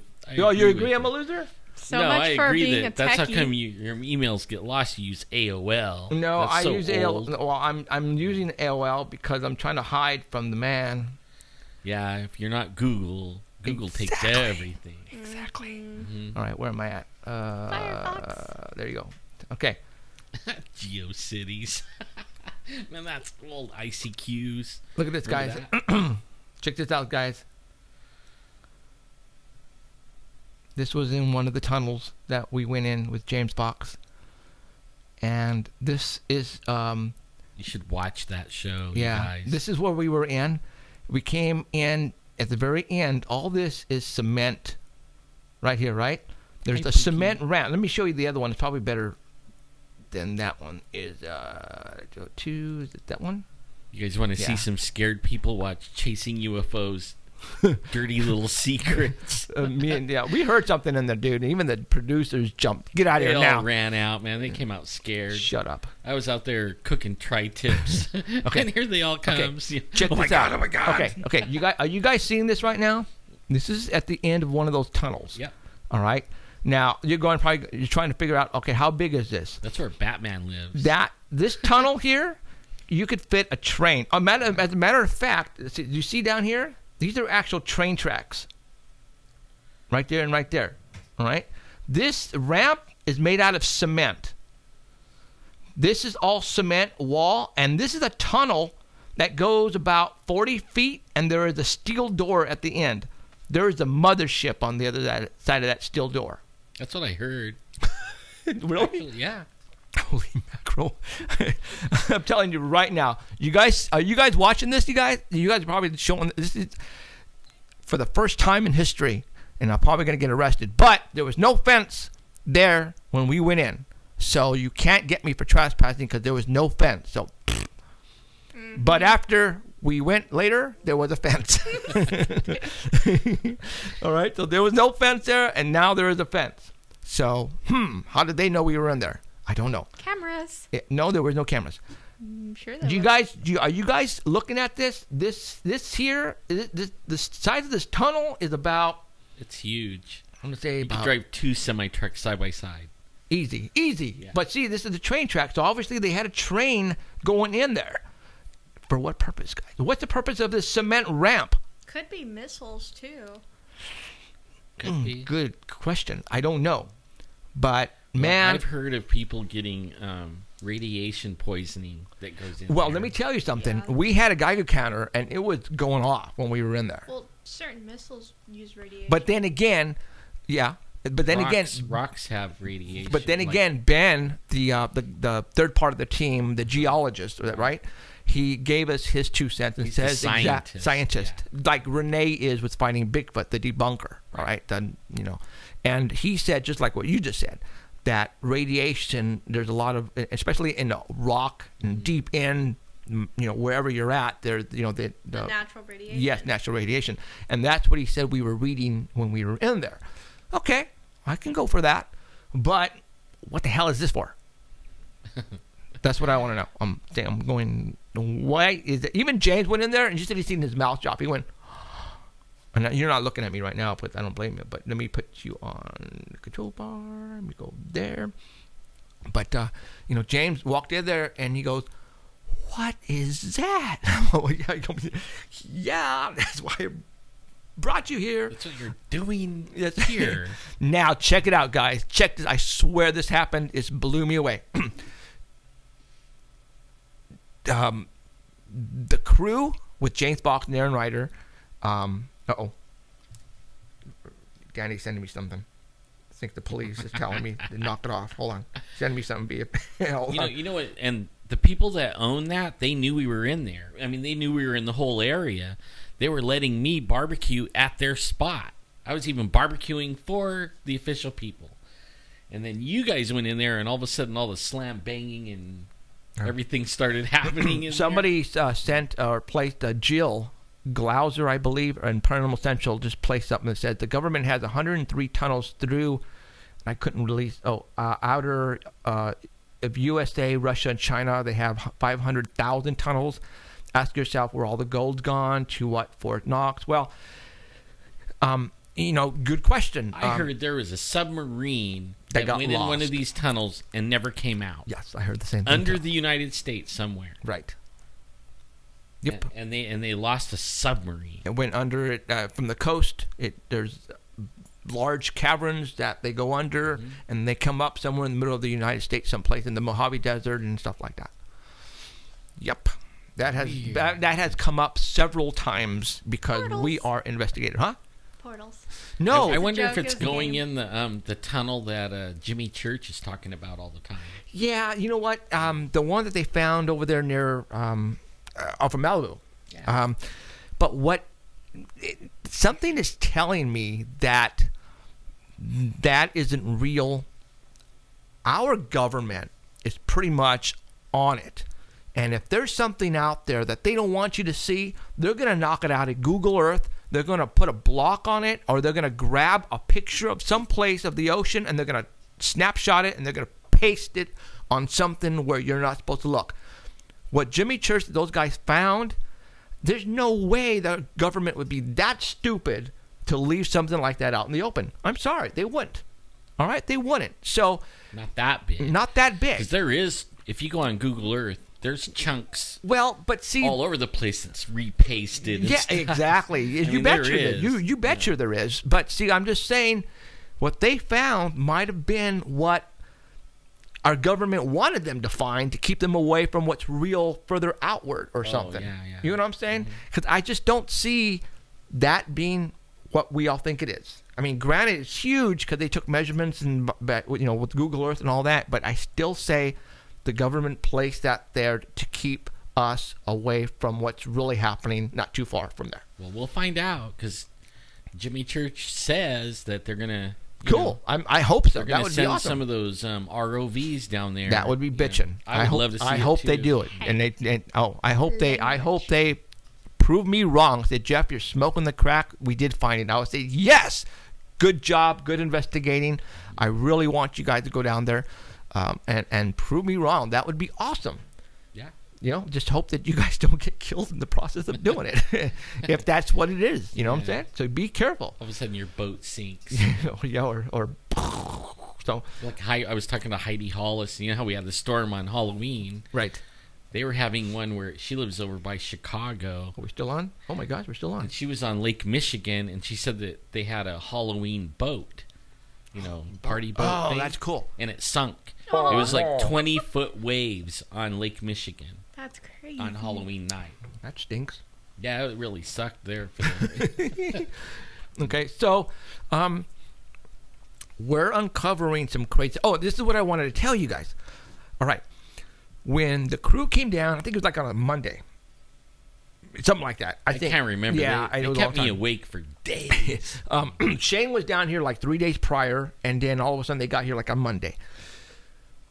What are the odds, you guys, that on Monday night, Hugh Hauser, okay, like you just said, talked about Hugh Hauser, right? Hugh Hauser actually did an episode on these tunnels 10 years ago.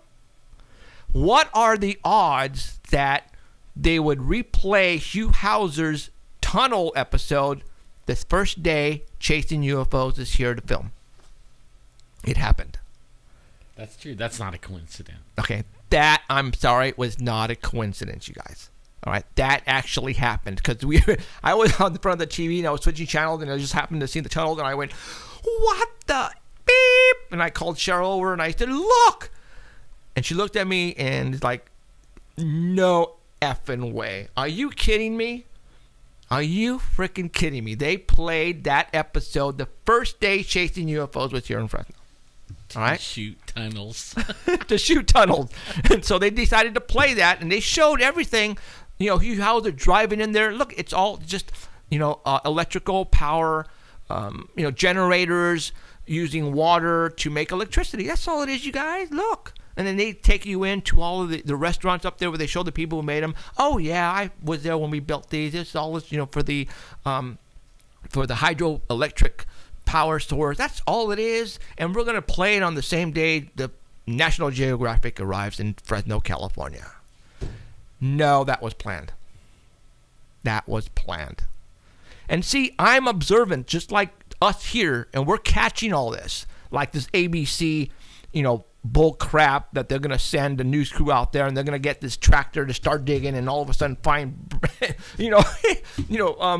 I'm sorry, but this is just funny. What do you think we are, idiots? No, we're not. We're catching on to you guys, all right? We're catching on. There's no coincidences in what we do. Sorry, all right?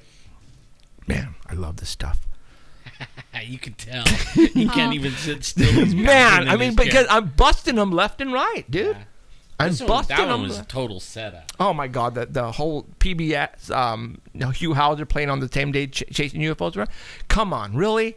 I even caught that. I mean, you were in the hotel. No, I was home. I actually was home, and there was Hugh Hauser, and I was like, what? Because I couldn't believe it either. Oh my God, that was funny. Oh, gee Louise. But those guys, I have a lot of respect. I mean, even though the shows set up a lot of stuff, they work hard, man. We were out from 5 in the morning until 1 in the morning every day. This is cool stuff. You know what? Let me see what else I got on my iPhone so I can show you guys. You guys want to see more?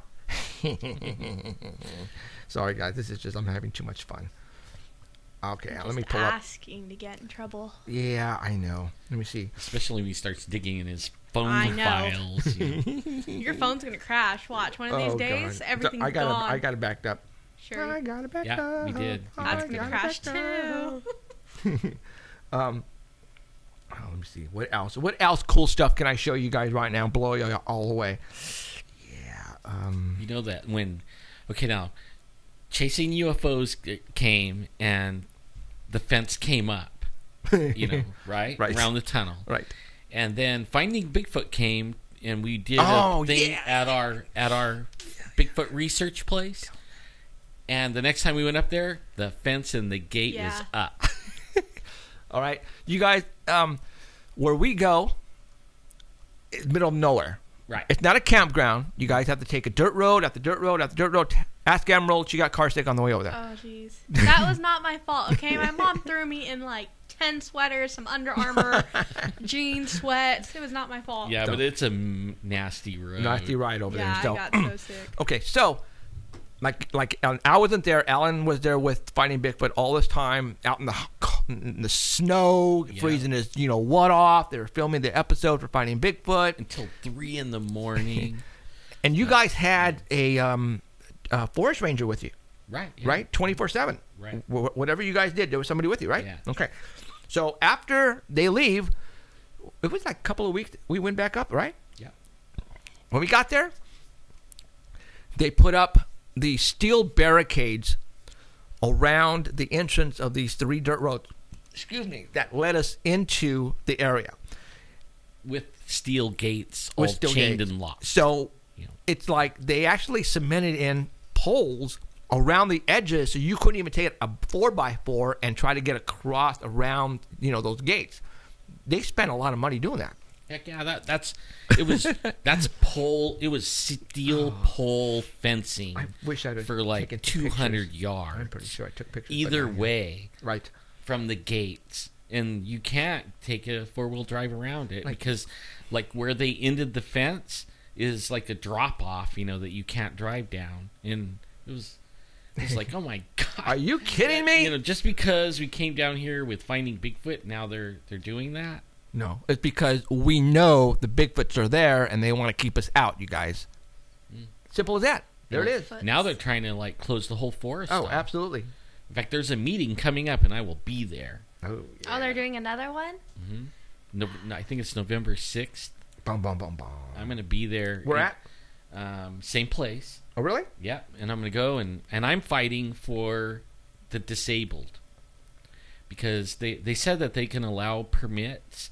They want to close off, they want to make it wilderness, and the only place you could go is the state parks and national parks. All the rest of it's going to be wilderness, no wheeled vehicles, no anything, just only hiking with your feet. I can't hike. No. So what are they going to let me take my, a chair or a scooter or a little dirt bike or something? No wheels. That's what they told me. So that's like not fair. We'll get you a hoverboard. Oh man, if they had one, I want one. If they had one, what are those ones that they with two wheels? What are they called? Segways. There you go. Segway. I want a 2-wheel drive Segway, like Trail Master kind. That would be bad. Yeah, I asked them about that. No wheels. And so I'm going to fight them because that's not fair. Right. That's discrimination. That means you guys could go and hike on, and I have to stay at the gate. Mm-hmm. Forget that. That ain't happening. I'm going to be in there fighting. Get him. I will. Oh, okay, you know what? I'm looking at my... Run him over with my power chair. I'm looking... Hover around. I'll go riding through there, tearing the place up. I have them. Oh, yeah, put them up. You want to put That's that one cool, up? yeah. Oh, crapola. It's like kids in we a need candy to send store. those to... What I'm going to show you guys are the orange light that he is talking about that went over Fresno, California that many people saw. Many people. Hundreds. Many. Even my own nephew even took pictures. Kylie. Jeez Louise, Jeff. Kaylee. Kaylee, the guitar player for Possessed Tranquility, they saw it. Yeah. Okay. I'm going to show you guys the picture right now of those orange hoverboard. I want one. All right, here we go.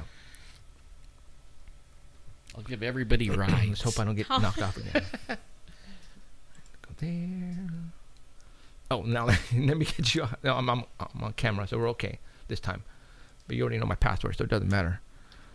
Everybody's probably sending me nasty pictures right now. I don't think they really seen your password. It just came out little dots. But well, that's all it was. Yeah, it's camouflage. Yeah. But we all saw the inside of your AOL. Like, really nothing exciting.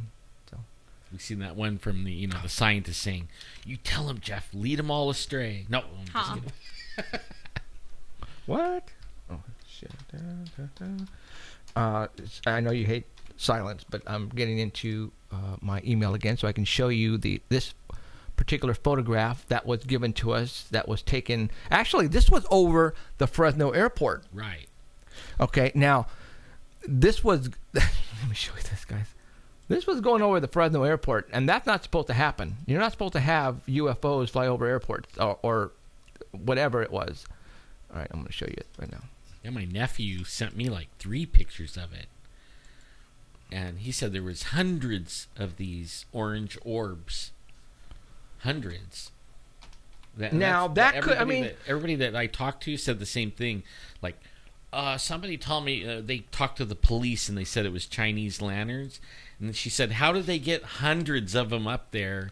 And then they go and zip away. Did Chinese lanterns somebody was telling me that they were moving in groups and then they would stop and then hover and then move and then swarm and just do that kind of stuff, right? And zip away, like totally like. Yeah, lanterns don't do that. No, lanterns on crack. They burn out in like a few minutes too. And these people were watching them for 20-something minutes. Okay, here it is. I'm gonna near the airport. Actually, it went over the airport, I think. Check it out, guys. I know this is going to be kind of hard to see. Well, hopefully not. I'm going to look at... one of the ladies I talked to, her name was Kate. If you're listening, Kate, hi, Kate. She was telling me that they were coming from Lemoore. Ooh. That the direction they were coming from was Lemoore, and they were coming this way. Uh-huh. Yeah. Huh? We have a base out in Lemoore. Oh, yeah, absolutely. Yeah. The Lemoore Naval Air Base. Mm-hmm. But she was saying that's where they thought they were coming from. They're coming from the direction of Lemoore, and they were coming right for the airport here. See, but you guys have to understand that the wind current comes from the northwest. Like from San Francisco, it comes this way towards Fresno. So that's how we know if the rain is going to be coming towards us. If San Francisco is getting wet, then we're going to get it a couple hours later. But Lemoore is south of us. The wind current does not do that. And usually, if it rains, I mean, it doesn't rain over there if it's raining here. I mean, they miss it. Right. Yeah. Okay, so there you go. I'm showing you guys. Hope you guys can see that. But there you go. I have many pictures of that right there. But, you can mistakenly possibly think that, these look like Chinese lanterns, but the maneuvering that these things were doing does not correspond to a Chinese lantern. Sorry, it doesn't. They don't go in, 6 groups or groups of 10 and go together and stop and then move again and stop. That's what these things are doing. So you tell me what they were. Well, this Kate, if you're out there, hi Kate. She was telling me that they watched them for over 20 minutes. Okay. And when they called the police, some of them, like 2 or 3 of them, would take off like going south real fast and just jam off, And some of them would just jet straight up, right? And see be that gone. Sorry, not Chinese lanterns. But I don't care what you think. She was saying that she was asking me how many people saw it, sent pictures in, and how come she actually was Googling it, and why isn't there more pictures? And I told her, well, we got the report from several people, and we got pictures. Right. And if I ever see her again, I'll have her share the picture she got. Well, there you go. She said she was right under them. Wow. And she has really good pictures. But I had to go. I was in a hurry. I was actually standing in line at a pharmacy when I ran into her. Getting drugs. Yep. Wasn't my drugs, though. So, okay, hey, you know what? It's an hour and a half. Whoa. No way. Yeah, way. So we got, we're at halfway done with our show, you guys. They were Mexican lanterns. That's what they were. No, Mexican lanterns, because they were probably all high on weed and they were moving crazy. Is that it? What are you trying to say? What are you trying to say? They had beer. Yeah, I resemble that remark. Okay, what we're going to do is we're going to take a little break here, you guys, and we're going to allow you guys to, able to get up and go to the bathroom and go get the drink or something to eat.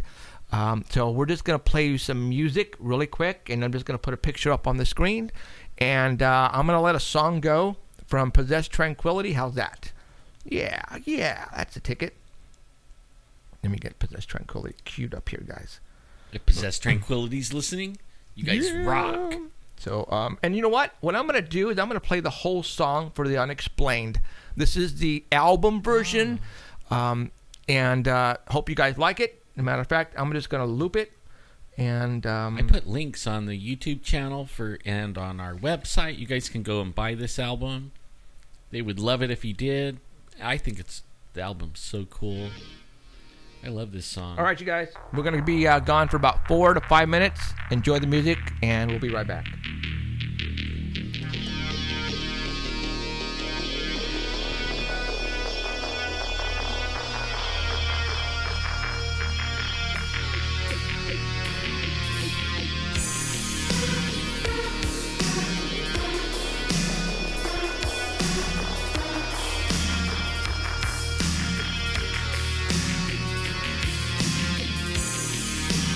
Looking for you, you're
And we are back. Did you miss us? Probably not. And if is the Ito on there right now? I just want to make Ito squirm a little bit. I'm going to show you my jacket, Ito. Check this out. You can't see it. Turn more. Now can you see it? Yeah. Yep. X-Files, the movie jacket. That's right. Eat your heart out. I know X-Files is Ito's a big X-Files fan like I am. So that's why I started this, because of X-Files. All right. We are back. And Ito says he wants it. Tough. How much money Sell you it got? to you, $1.99. Shut up. No. $2.98. I would buy it. Yeah, whatever. All right. I'll sell you a picture of it. Huh? All right, here we go. All right, we're going to continue on. We have another hour and a half to go, and it's probably going to go by really quick because we still have some stuff to talk about. You know what? You could probably get some callers in, maybe, too. What do you think?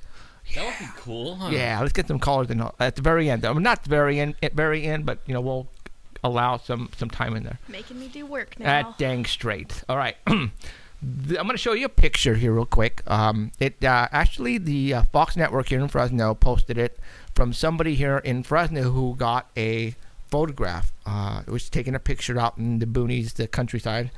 And the person said, "Look, I got a UFO." And this is what they took a picture of. All right. And, we get photographs like this all the time. I wasn't there, so I don't know where this person was. And what I mean by that is, was the person standing on the outside of the car? Or was the person sitting inside the car and took the picture through the windows? I think it was through the window. That's what I'm thinking too. I am thinking that UFO this person thought she or he got is just a bug splat on the windshield or side window. And I think that's all this is. Okay. Well, I downloaded it on the computer, and then I blew it all up. And when you look at the pixels, the pixels make it look darker than everything else in the background. Is all lighter pixels, so that means it's closer to you. Oh. So it had to be like right near the windshield or closer to the camera. Okay, well that would make sense. And that's all it is, guys. It's not an unidentified flying object. We can tell nowadays. We can actually tell because we get a lot of photographs. We do. Man, we do. We get a lot of photographs. So I'm going to say we debunked this, and it was not a UFO, but a poor dead bug on the window. There was one. Do you remember the one? And everybody was saying it was Jesus, and it was actually Google Earth. Google Earth. And the guy was driving down the road, and it showed it looked like Jesus, like up in the sky, right? And then I did the same thing. I took a screenshot of it, and then I downloaded it to the computer, and then I was zooming in on it, and you know what it was? It was a bug splatter on the mirror, because they have this weird camera, and it has like a mirror that makes a 360.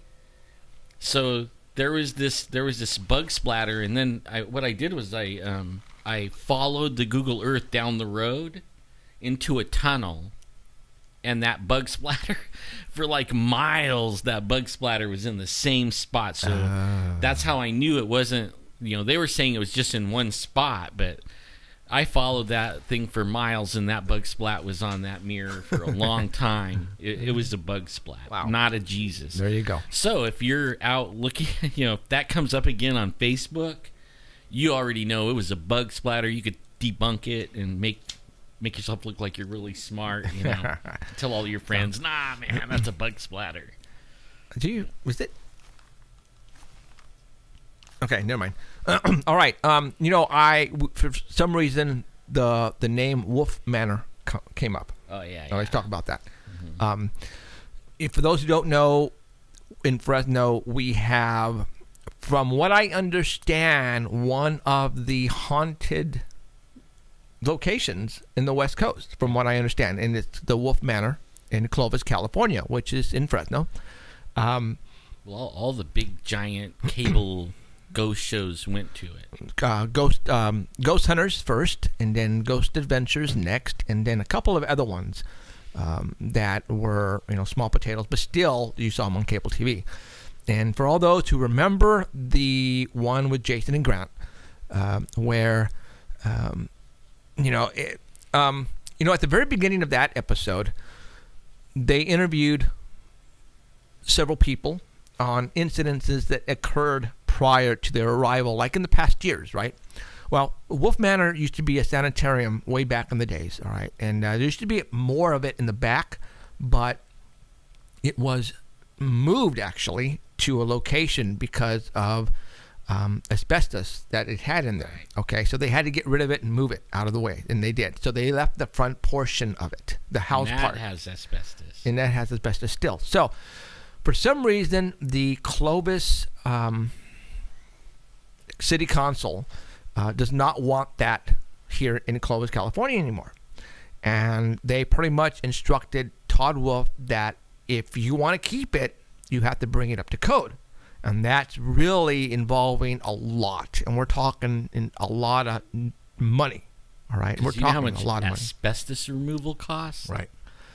So obviously, Todd Wolf doesn't have the financial backing to do what he wants to do with it, and he wanted to make it a bed and breakfast. And a lot of people know this place. This place is well known throughout, I want to say, the world, because a lot of people have seen it on TV. Granted, he has done a good job promoting it as a very haunted location. And the reason why I want to talk about it is, at the very beginning, where they were interviewing Todd Wolf and interviewing stuff that has happened in the past, and one of them is that the Clovis Police Department at one point in time in the back past received 911 calls from the actual building. But Todd Wolf says that no way it can't be, because there is no phone lines inside the building per se. There's no phone systems, nothing. Well, being that I work for AT&T, okay, I'm going to give you a theory that I think happened that is the reason why the Clovis Police Department received the 911 calls, because it has happened to me before out doing service calls, and I want to tell you what happened. Prior to him, well, what they used to have there, they used to have a haunted house there at that location when they had the back portions, all right? And obviously back then they had to have phone lines because they were running a business, the haunted house and all that. So they had to have phone lines and all that kind of stuff. Now, right in front of that building on the sidewalk, if you're looking at the house, if you're standing on Clovis Avenue looking right at it, if you look over to the right on the sidewalk, there are a couple of big boxes right there. Those are phone line boxes. Those are called B boxes. We call them B boxes.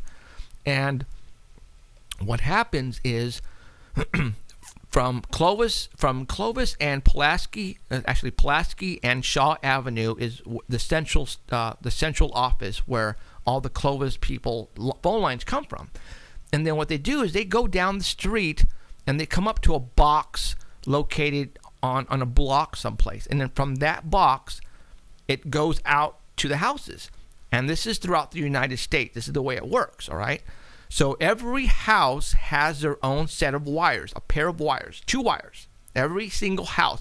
So we're talking, there are literally thousands and thousands of pairs of wires going all around the city, all from pole to pole underground. Every single house has a set of wires. So each box, for example, the one right next to the Wolf Manor, there is a box that contains probably 600 phone lines that runs for the next 10 blocks. All right? So, now check it out. What happens if a car hits that box? 600 people are going to be out of service. And it's a lot of money to replace that too. So now, that box happens to be right next to the Wolf Manor. Okay. This is what happens, and this is what happens to anybody. Let's say you have a phone line and you decide to turn off that phone line for some unknown reason. Let's say you just want to turn it off. By law, the phone company that you are in contract with or using, whether it's AT&T, Verizon, MCI, whatever, they cannot give your phone number to anybody for 5 or 6 months. By law, they have to keep it on reserve in case you come back and want that number again. All right. So that phone number is still at that box, sitting there doing absolutely nothing. But that number is still maybe hooked up to the cable that goes into the house, and it might just be sitting there on a pair of wires just in the wind. Okay. If the wires, even if your number is been disconnected, there's still dial tone there. See what I'm saying? So if the 2 wires happen to be dangling and happen to touch and short out really quick, it will initiate a 911. Just like that, just initiate a 911. They might get it on the screen at the police department, but nobody will be at the other end. It'll just be 911. All right. That has happened to me working on the side of a house where I'll be putting my what's called a butt set, but it's a handset on the clipping, and all of a sudden I would clip it too fast, and all of a sudden 10 minutes later a police car will pull up in front. We got a 911 call here. I'm all, son of a, no, sorry, it's me by accident. I did it by accident, and it's happened a couple of times, actually in Clovis of all places. So what I think happened here is probably, because we don't know the time when this occurred, I'm thinking it probably happened after one of their haunted houses, and they didn't have any phones plugged in or anything, but the wire that it's coming from the central office at Pulaski and Shaw going to that box, if underground, if those 2 wires happen to short out or do something funky, it will send a 911 call by accident. But what I'm thinking is that the cable going from that box to the actual building. It was probably cut, and it was probably just there in the wind, and it touched really quick together like this and initiated a 911 call. And that's probably what happened. Or a ghost grabbed the wires and went, no, 911, 911. Or a ghost was in there with the phone and plugged it in and decided to goof around. And that's what happened. So you got two theories here. A ghost did it, or my theory. And I'm thinking I'm going to go with my theory on the whole ghost, not the ghost thing, but an accidental 911 initiating with the wires. Because, again, for 6 months, that phone number is still there. You have dial tone, but if you were to get a telephone and plug it in and dial it, it would go doo-doo-doo. You're sorry, this phone has been temporarily disconnected. Right. That's what you would get. But you could still dial 911. You could still dial 911. And that's why they have to leave it. Exactly. So if there's an emergency, like say you have your phone cut off, and you know, some murderer comes in your house, you could still dial 911 on your disconnected phone. Oops, sorry. That's why they leave it like that. Yeah. So that particular incident, I'm going to say I debunked. I'm sorry to really tick you guys off by doing that, but you have to understand, I believe in the stuff that we do here, but if I see something that doesn't sound right to me, I'm going to throw my 2 cents in and I'm going to say, wait a minute, guys. I think this is how it happened and this is what's going on. Now, is there a ghost in that building? There could be, but I'm going to say that incident that happened with the phone lines, it was just one of those accidents with the wires. That's all. It just makes better ghost stories coming from there. So, you know, but they say there's a little girl that has been up there. Was it Mary, I believe her name is, I think? I'm not sure, because they have never allowed me to go in there. Right. I wonder why. But I've tried, guys. I have tried many times to get in there, and they did not allow me there, saying their excuse was Clovis put a stop to letting people in. But this was like 4 years ago, right? I mean, yeah, Emerald, they've been trying. It was a long time ago that I've been trying. And I think, like, they stopped letting people in after that one episode they had on it where everybody was like, oh, that whatever that ghost said. I think I like the one in the hat. Yeah, everybody was like, oh, that's so BS, and it was overplayed. It was that was just way too loud. I like the one in the hat. It was just come on, really, guys? Oh. And I think he messed up because they were doing the tours for Halloween, so he would set stuff up in there, and it's just like, why would you? Well, maybe it wasn't Todd Wolf, and it was actually them, because the TV guys. It was if you, you know, was it? Well, you have to sign a contract. If the ratings go down, you have to fake stuff. Well, yeah, and you know, Grant. Just like, did you ever see the American Idol one, where the girl was singing, and then right in the middle of her song, something went, right? I mean, and my wife was like, "What was that?" But you know, now you can roll it back. The devil. It sounded like it, but I mean, you could roll it back now. You know what I mean? Like live programming, you can roll it back. And I kept rolling it back and listening to it over. I'm like, wow, that. And I think it was done for ratings too. So they meant to do it on purpose. You know, even though it sounded like some kind of demon, you know, doing it, I think they did it to get ratings. Wow. You know, like I don't now everybody is going to go and watch this show just so they could hear that thing. Well, a lot of the ghost shows under contract, if rating gets really low, if they have nothing to show, they have to fake they have some to fake stuff. You know, it's the way. Well, it's just the way like it goes. It's a reality show, guys. Yeah. Well, there's one episode, and I forgot exactly what show it was, but this was so old, people still talk about it. You see this white figure, and if you zoom in, you see the sneakers. Yeah. That was Taps. Yeah. It was in the jail. Prison. In the jail prison, it would go, and it would come back like this. You could see the sneakers. Yes. Did you know I had, before your time, I had the one girl from Ghost Hunters, the redhead. Oh, really? I had her on my show. Because she left, because the reason why is they were faking a lot of stuff. So she left, and I got her, and I got her on the phone, and I talked to her on my show. God, 5 years ago, guys. Like Blog Talk, right? Forever. No, it was live stream. Oh, okay. Yeah, so it's probably still on the old one if you can find it. Yeah, well, you know, we've done like 3 cable shows, right? Reality TV shows, and I worked with 2 of them. You know, worked for them, right. not was. I mean, I was on it, but behind the scenes, I was working. You learn right away when you're working for them. These things, they can't make something happen every week. No.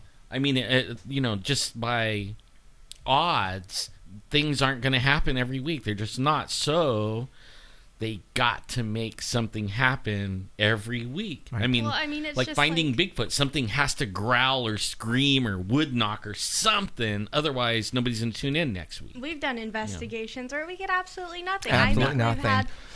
We got lucky. There is no way you can go into a house, set up all your cameras, and expect to get something one night. It ain't going to happen. No. It ain't going to happen. I mean, you have to set up cameras and leave them there forever. And still nothing might happen. Yeah. But see, what sucks though is that, you know, you have to sit down. If you my DVR, if you get a week's worth of video on 6 cameras, you actually have to sit for 6 weeks. For 6? No. Did I say 6 weeks? No. If you have 6 different cameras. Oh, yeah. If you want to do individual each camera by themselves, then correct. That's 6 weeks. But sometimes you can get all 6 cameras on one screen, and then your eyes have to be just glued, and you have to, in real time, watch this, you know, for a whole week. Well, even that, I mean, when we did the Sanger Herald, Right. you watched it, got nothing, Right. brought it over to my place, and my mom's like, "What the hell was that?" Oh, that's right. "Oh, Yeah. That was cool. That was so, cool. I mean, and you may not get something on it the first, the second. It Right. may not happen until like the 5th or 6th time where you're going back through the footage. You might need another pair of eyes to get something that you didn't get. So, you know, it's to really sit down and to go through all that footage, just, oh my God. It's work. It pains. On taps, it shows them do it in a few hours. Yeah, right. nothing. They're like, so they probably fast forward it, you know what I'm saying? but only I've sat in my living room, I don't know how many times for a week. I mean, going over the DVR for a week. And it's the same thing with the cameras that we have for like the Bigfoots up in the trees. Right. I mean, there's like sometimes, you know, 300 photographs per camera or more. Right. And you can't. Where's Waldo? Right, yeah, you know, and you can't just go clicking through them and Right. think you're going to see something. These things are like, that's hidden, how you know. David Ragosa got that one picture in 2007 of the Bigfoot walking up the hill. And you guys all know about that one, right? I mean, that one's like Right. way up in the corner of the picture, Yeah. only this big. I mean, it's a little bitty sucker. And You guys want to see another picture of a Bigfoot or our picture of a Bigfoot? You guys, I mean, because there's a lot of you guys, probably thousands of you guys out there right now who have no idea what I'm talking about. And this is what I mean, is we're not sitting here in front of these microphones week after week. We go up to the mountains, spend the night, and we go into people's houses all night. This is what we do. Yeah, we do. And we happen to associate ourselves real with fun, too. people who have been doing this longer than we have. Example, David Ragosa. That's how we got involved. That's how I met this guy through one of his symposiums. You know, David Ragosa had it in, what was that? Remember? I can't remember. Was it Fat Albert's Pizza? Yeah, in Hanford. In Hanford? Ooh, pizza. See, you know, like David Ragosa, he was going at it like a science project. Well, You have to. Well, who is David Ragosa? I mean, what is his profession? He's a principal. He's a high school principal. But with a science degree, Mm-hmm. you know, a biological science degree. I mean, and he might have been doing it for 20 years in his little spot, but he was doing it scientifically. I've been doing it ever since 1987, since I saw one. Well, minus 6 years that I wouldn't go in because it scared me so bad. But only I went back and I didn't cast tracks or I wasn't like doing it like a science project. I was actually looking to see one again. You know what I mean? Like I was going up there and arming myself to the teeth because they're so big and camping in the same area to try to see one again. And I found tracks. I never even thought to make a cast. But I would show my friends, I'm like, look at that cast, oh my God. And some of them would have, like on your hand, you have these little lines. Some of the tracks were in sand, and they were so fresh, you could still see the lines that they had in their feet. I can't remember, dermal ridges, I think they call it. And I would show my friends, but some of the tracks weren't huge. They were like... Small. They were small. And they had an arch. And then everybody's like, nah, that's some guy. That's somebody up here. Okay, it's October 27th. Think about it, guys. We're way like at 7,500 feet. We're at the end of a road that dead ends, and we walked a half a mile onto the top of this ridge where there's no road, right? And here's these tracks walking across the top of the ridge. Fresh. It's 7:30 in the morning, so that means it walked by 6 o'clock in the morning or 6:30 in the morning. Dude, it was a person took off his sneakers and wanted to go barefoot. And then was walking out away from the roads and into the wilderness barefooted. And we're all wearing coats and gloves and everything because it's cold, Boots. right? Yeah. And they're all like, oh, man, it was somebody. Okay, but now we learned, but what I learned from it is the juvenile Bigfoots have an arch. And I don't know how old they are, because I'm only looking at tracks, but they could be a size 10 or 11 foot, and it has an arch. Then you can follow it. Like the first time I ever found those kind of tracks with an arch on them, I followed it another 300 yards perfectly, and they're right in a straight line like this. They're not like walking like this. They walk like with their foot going right in front of the other one, straight like that, and sometimes like 3 or 4 feet between the track, right? So then it pairs up. All of a sudden, it pairs up with some tracks that were like 20 inches, long and real wide, like 8 inches wide, but it didn't have an arch.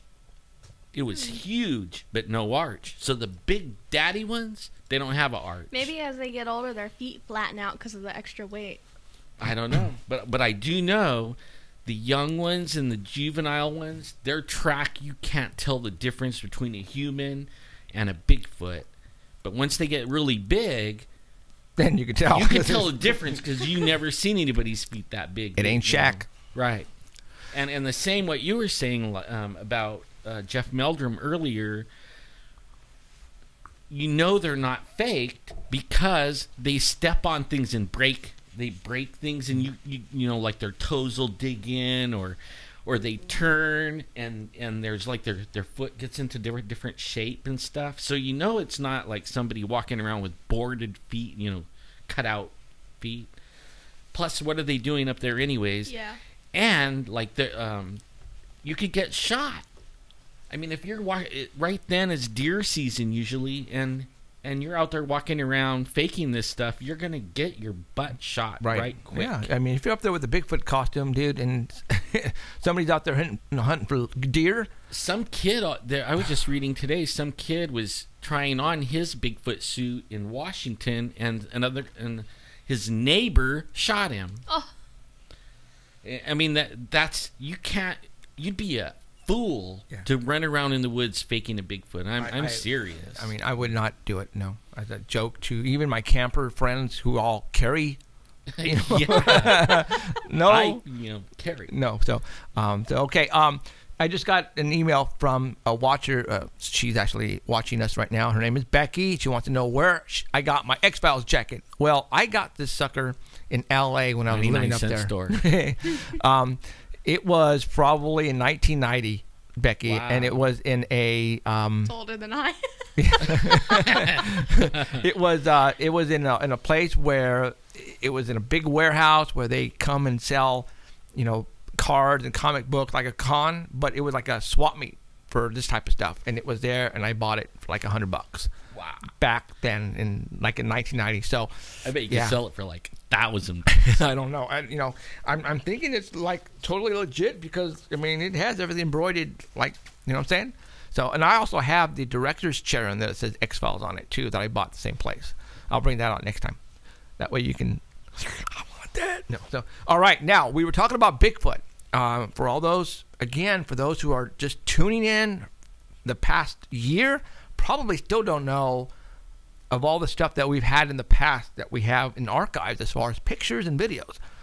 You could go on our website and there's like the windows. We have the only thing I don't have is descriptions on everything because I mean I don't have time to do all that stuff. Right. But only the pictures are there, and you can watch Monsters and Mysteries, and it'll tell you all about it. Right. You know, and then you can look at the pictures and go, oh wow, that's what they're talking about. Hey guys, we went over our 2 hours. So excited. Wow, 207. Still got a lot to talk about too. I mean, there's still. I mean. We're past the point of no return. So, all right, now the Bigfoot, all you Bigfoot enthusiasts,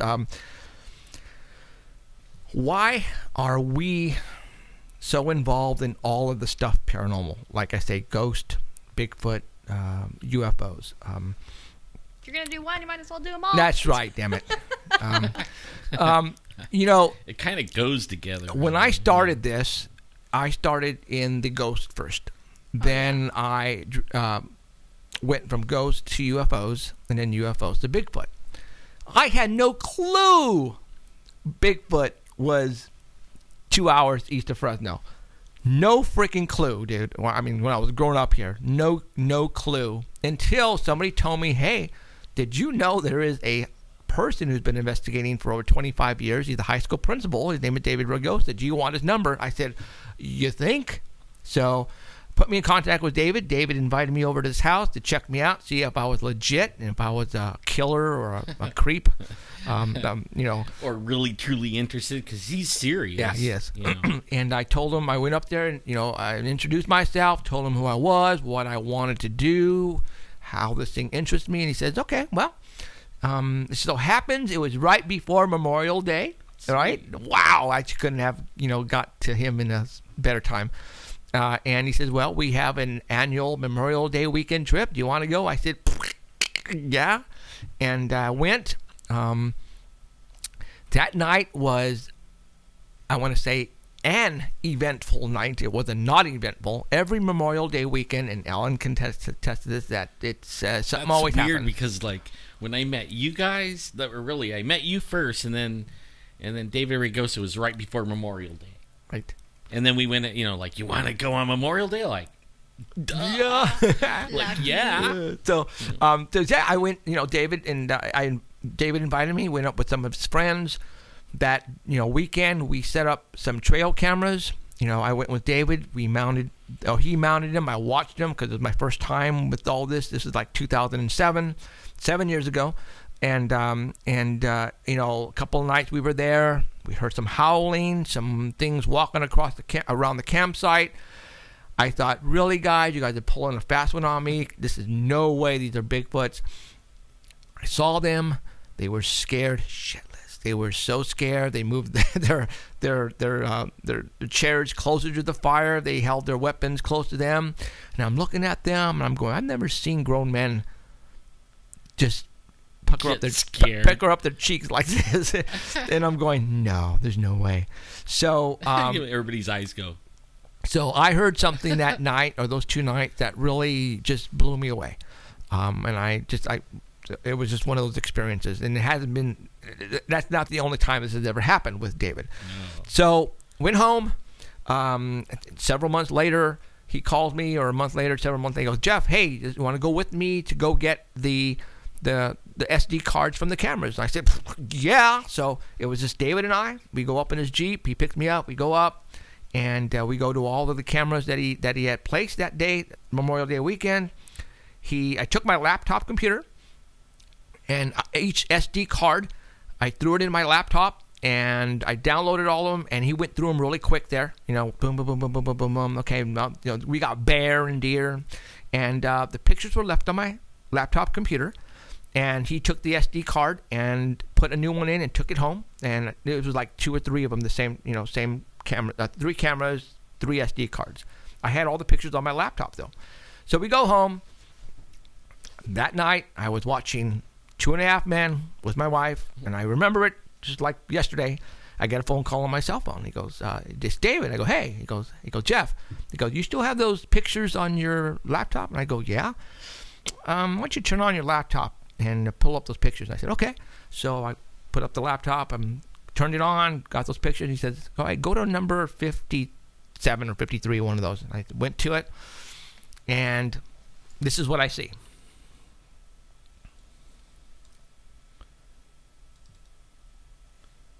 See, now when I met you guys were still fighting on the internet about this. People were saying, "That's not a Bigfoot," and all that. Okay. But so he pretty much said, "Pull it up," and I'm looking at the picture, right? And I'm looking at it right now, and I'm going, "Okay, I see the picture. Yeah, what?" And he goes, "Look at the top left-hand corner." And I'm looking at it, and I'm all, "What the beep is that?" And I'm looking at it, and I call Cheryl, and I go, "Cheryl, look." And I'm looking at it, and I'm going, "No." This the distance from the camera to that object is about 75 yards. Yeah, about 75 yards. Okay. See, and that says 2009 on the. Actually, that's wrong. It's 2007. Right. Okay, that's wrong. And so I zoomed in on it, and this is what came up. All right. And I'm going, "No way." And I'm looking at this, guys, and I'm just dumbfounded. I'm speechless. I think I peed in my pants right there and then. Swear. I went, "What? What?" And I'm going, "No way. Impossible. No, there's no way." And I was screaming. I was just jumping up and down, and David was on the other side. And I said, "No way, David." And he goes, "Look." And it blew me away. I was just floored. And I told David, I go, "No way." And I said, "We got to go back and see if this object is still there. And I'm going to take my team. We're going to go, and we're going to debunk this picture." I grabbed Emerald. I grabbed my wife, Cheryl. It was David. Who else went? Do you remember? It wasn't that many of us. It was just a couple of us. And I think it was one of David's friends too, maybe. Because I remember it was more than just us three. You know what? I think he did have somebody with him. I think it was his friend from. It was one of his buddies at that work. No, maybe not, because we all fit in the car. It was his Jeep. We went in his Jeep. So it might have been just us four then. Yeah. Okay. Because I stayed with Cheryl, and then you stayed with David. Okay. Well, we went back, guys, and can you guys see its fingers? On its hand, can you see the fingers? Okay, on I'm going to zoom in on those. I'm telling you, hold on. That's some big old mitts right there on that one. Okay. That ain't no bear. I'll tell you that. Okay, I just zoomed in on the hands, but you can see the digits right there.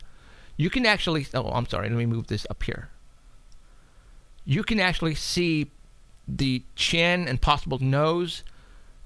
All right. Now, see, I have the pictures. Grab it. Shall I send them in? Okay. Well, okay. We went back. All right. So, anyways, let me. You guys are seeing that right now, right? I mean, yes. This is the honest to God truth. If you put a Bible in front of me, I would swear up and down, and Emerald too. All right. Okay. Now I'm going to show you another picture. That's a huge Bigfoot right there. Okay. It's not a little baby. I had my friend at the time back in the day who was doing my web. What the hell is that? Sirens? Yeah. Oh. Who was doing my website. I told him, "Can you please fix the color on this?" Slender Man's moaning. Okay. So here is on the top left-hand corner is the original picture and the color. So what my buddy did is he color corrected it. And he went from this to this to this. And here it is. Now, that you guys, that's a Bigfoot. That is not a bear, and that is not a person in a suit. And it's not leaning on the tree. No. And I'm going to tell you why. Okay, you guys are going to have to stand by. I'm going to go ahead and put some more pictures up. We went back. I took Emerald, my wife Cheryl, and I went and I stood in exactly the same place where this object was. And what I'm going to do right now is I have to download some more pictures and send them to my email. So that's the way I have to do it. Because I wasn't planning on showing you guys this again, but I'm going to do it because I know you guys love this stuff, and we have time to do it. So I'm going to show it to you guys.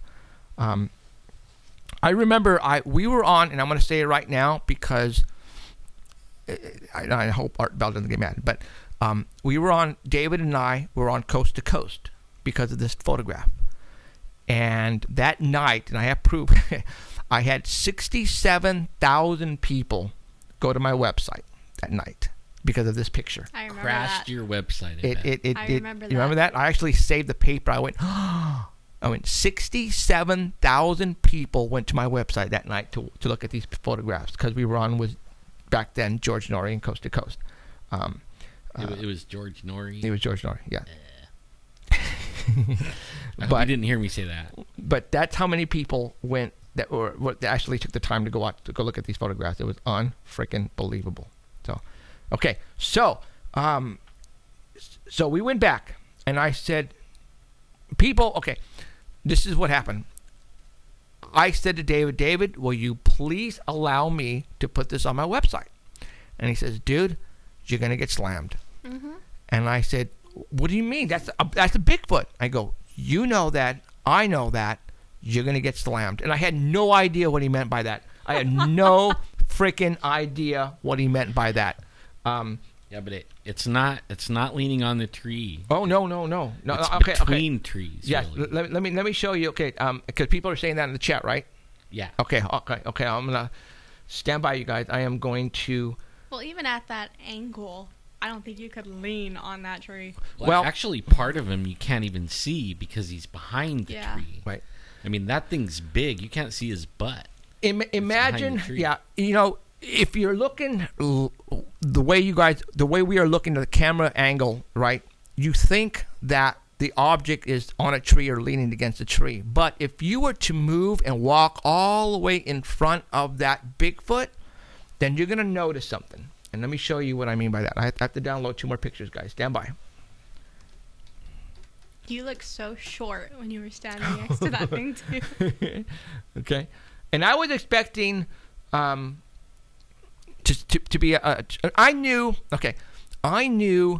it wasn't a tree because I could see the fur. I could see the digits, all right? When I placed it on my Facebook, was it Facebook wall? No, it was on my website, and I put it out there. I think it was Facebook.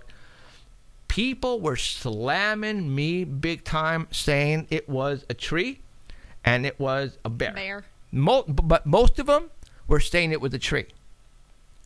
And these were Bigfoot investigators that are saying it was a tree. And I thought to myself, how can you say that is a tree? And I'm going, I would believe it more to be a bear than a tree. Well, they're looking at it and they're saying there's no way that could be a bear. It's an illusion of some type. Okay.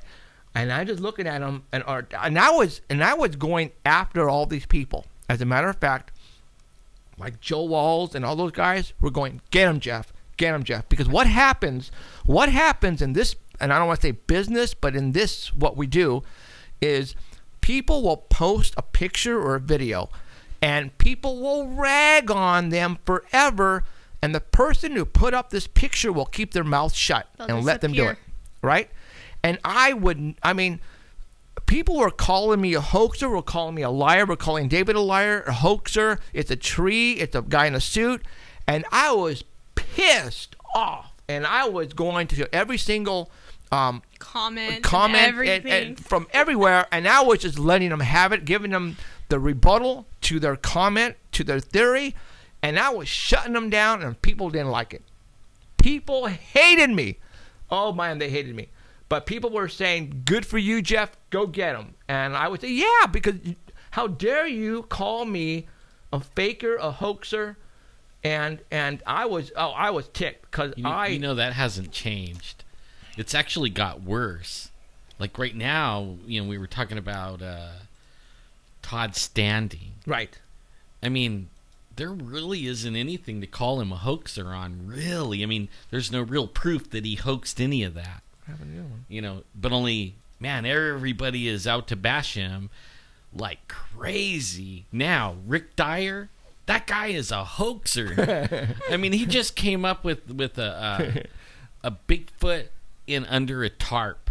And then this other guy, funny. Tim Fasano in Florida, he finds a Bigfoot and puts it under a tarp, right? But he says he's going to show a video. He's going to show a video at 5 p.m. to show everybody, the whole world, and he doesn't want money or nothing. So I tuned in. What happened? I missed that. And here he is. You know, I didn't have the sound on because it was my wife gets mad at me when I turn the sound on. But I'm watching it, and he's, you know, he's looking very serious and everything, and he said the arm came up, and they were trying, you know, well, all of a sudden, this guy pulls the tarp over, you know, and climbs out of the tarp. And they did it to show that anybody could hoax anything under a tarp, right? And they're calling Rick Dyer, you know, what he is, a hoaxer. Right. I mean, how many times? This will be the third time Rick Dyer got a Bigfoot and was running around saying it's a Bigfoot, but never let anybody see it. Right. You know, like, are we going to fall for it this time? No. Okay. So we go back and to the exactly, I mean, it took a while to get to the exact same spot and to get the camera angled, all that kind of stuff. And we finally did it. And here is me standing in the spot where that object was standing. Now, granted, this is not exactly the spot where the camera is. Actually, I don't know if it's Emerald or my wife was standing here when they took this particular picture. Now, let me show you another picture. And this is going to be, where is it at? This one. And I believe Emerald shot this one here. Okay. Here is me. You guys found tracks too, didn't you? I don't remember. I don't think so. I think what we got that day was the knocking. Was it knocking? Yeah, because I knocking. remember that was my first time hearing the knocking. The knocking. And I'm deaf, so I didn't hear nothing. Because I didn't believe. I was like, nah, you guys, whatever. I was like, you guys are funny. Man, you gotta go with us again, man. They've roared at us. Oh, man. Yeah. So it's fun. I want to go, but I get no invite. No, we will. You will. Okay, now check it out. Now, when you guys were saying it was standing up against a tree, there's no way. This thing was walking up a hill. Okay, now I'm going to show you the picture again with the object. And remember the branches and the leaves that were blocking its face? These are it right here. Trust me when I say we made sure this was all exactly the way it happened, where this thing was and it was walking. It wasn't standing. It wasn't rubbing his ass on a tree. No, it wasn't a bear. It wasn't a person in a suit. Now, the head was right here where the arrow is at right now. This is where the head was, way up here. Why? How do we know that? Because these branches and leaves right here were blocking the head. This is how tall it was. I'm 6'2". This thing was probably 11 foot. Right? And that's how it was walking. No, we didn't find any footprints here because all this is just brush, leaves, foliage. Yep, with needles and the whole 9 yards. This thing was walking up the hill here. And his head was up here where these branches were up here. All right? Again, people were saying it was a guy in a suit. Well, if it was a guy in a suit, it was on stilts it was on stilts or 10 foot. Now, let's talk about this. This is a place where no one goes. This is in the middle of nowhere. It's not a campsite. I mean, you can talk to Ellen. You can talk to Emerald. Even if it, I mean, let's think about this. I was dying on the way up there. So, I mean, for somebody to take all that damn equipment with them, like the suit and stuff like that stuff's heavy. Okay, but you have to understand, though, guys. Listen. But if somebody was going to do it in a suit and they knew where the camera was, they would have got closer to the camera, you know, like, so that you would find it easier. That guy is so far off the picture that he was trying to avoid. He knew the camera was there, but he was skirting around to get away from the camera because they know. So the wind blew and it made a leaf set a camera off, right? Right. And that guy just happened to be way out there, and it caught him. Exactly happened. And that's how the only way we catch them. Right. They even destroy the cameras. They grab them and destroy them, and the only way we can even get the pictures off is because they didn't destroy the SD card. Right. I mean, these guys are smart, man. They're not stupid. Let's go with your theory that it was a person in a suit. You guys have to understand when we go there as campers. We don't go there with vans and 18-wheelers, and on the side it says Bigfoot investigators looking for Bigfoot. All right? We're going up there in 2 trucks, and we're camping, and that's all we're doing. So, and there is no one else out there. No. All right? Maybe once in a while you have a guy on a motorcycle, dirt biking, but otherwise nobody where we go. So what would be the chance that somebody was up there by himself, maybe a guy who was hunting, saw that and said, oh man, look, there's a camera. I'm going to go to my car and get my Bigfoot suit and put it on, and I'm going to walk 75 yards, and I'm going to walk up this hill hoping this camera is going to take a picture of me. Do you think that's going to happen? I mean, and he's so far away, he couldn't even make that camera go off. There's no way. I mean, he's too far from the little laser. Yeah, the thing that sets it off, the motion sensor. Right. So there is no way that, he was way too far away from it. And we get bears and deers and bobcats and squirrels and sometimes people, they'll be hiking and you'll catch them, going through, and they have no idea there's a camera there. They're just walking by oblivious, every once in a while. But I've only seen, out of the last few years, I've maybe got 2 pictures of people, and they weren't looking at the camera. They had no idea at all. No idea. Bigfoots are real, you guys. Yeah. They're absolutely 100% Bigfoot is real. Yeah, see, now Danny said it was pot growers. Yeah. Yeah. And that's why I didn't put their picture up. That's the only 3 people you get up there, okay? That is. Okay. But these pot growers are like 5 foot tall. Yeah. All right. This thing here was 10 to 11 feet tall. Simple as that. All right. David's camera got a Bigfoot. This, when I got this and I got given permission to put this on our website, I was a kid in a candy store. I was, oh my God, this is what I'm going to do for the rest of my life. This is it. We have some more that David took video of, and I took some stills and put up, and those are real too. But only, man, does everybody slam us for those? Yeah. But you know what? Hey, they're real. When does a gorilla? You guys want to see those? Wait till next time. No, they can go to our website and see it. ParanormalCentral.net. Yep, ParanormalCentral.net has all these photographs on there, guys. Yeah, all of them. And the video clips of where I took the stills. I know it's only like 18 seconds of it, but these things don't stay in one spot. They'll freeze while you got the camera on, but as soon as you, like where David was, he was like not in a good place to take a picture. He wanted to get closer, maneuver his way to get a better shot of it. Soon as he moved, they were gone. Right. And you don't see him again at all. Once they know you're there and you got a camera, they don't come out. They will let you. They'll be all around you, and you'll hear them, but you don't see them again. They're ninjas. Right. You got to go out there with the FLIR. That's the way to get them. Ooh, well, I have now the FLIR for the iPhone. But when we went last time, we took the FLIR with us. It was nothing going on up there. It was so dry. Yeah. It was just unbearable for anything to be up there right now. There's a camper. It would be just dusty. It was just unbearable. It was nasty. Nasty. I mean, and I don't think there was any food. Oh yeah, it was all dried out. Yeah, all the deer are just the food that Sasquatch eat. It's just they're gone to lower elevation where the water and the food is. Well, at. I mean, when we pulled the little SD cards, we didn't even have animals on the pictures. I mean, and there was only like 30 or 40 pictures even. Right. I mean, we didn't have nothing. So you guys, this is why we do this, because when you get a photograph like this, it tears your world apart, because monsters are only supposed to be on TV and on cartoons and on Scooby-Doo. All right? Scooby-Doo, that's where you find all your monsters. Not in real life. This is no way. No effing way. You guys, there's probably some people out there right now are going, absolutely no way. You guys hoax this. No, man. This is the real deal. This is why we do it. I'm getting a message here from Gable. I'm having a problem with the phone and the mail.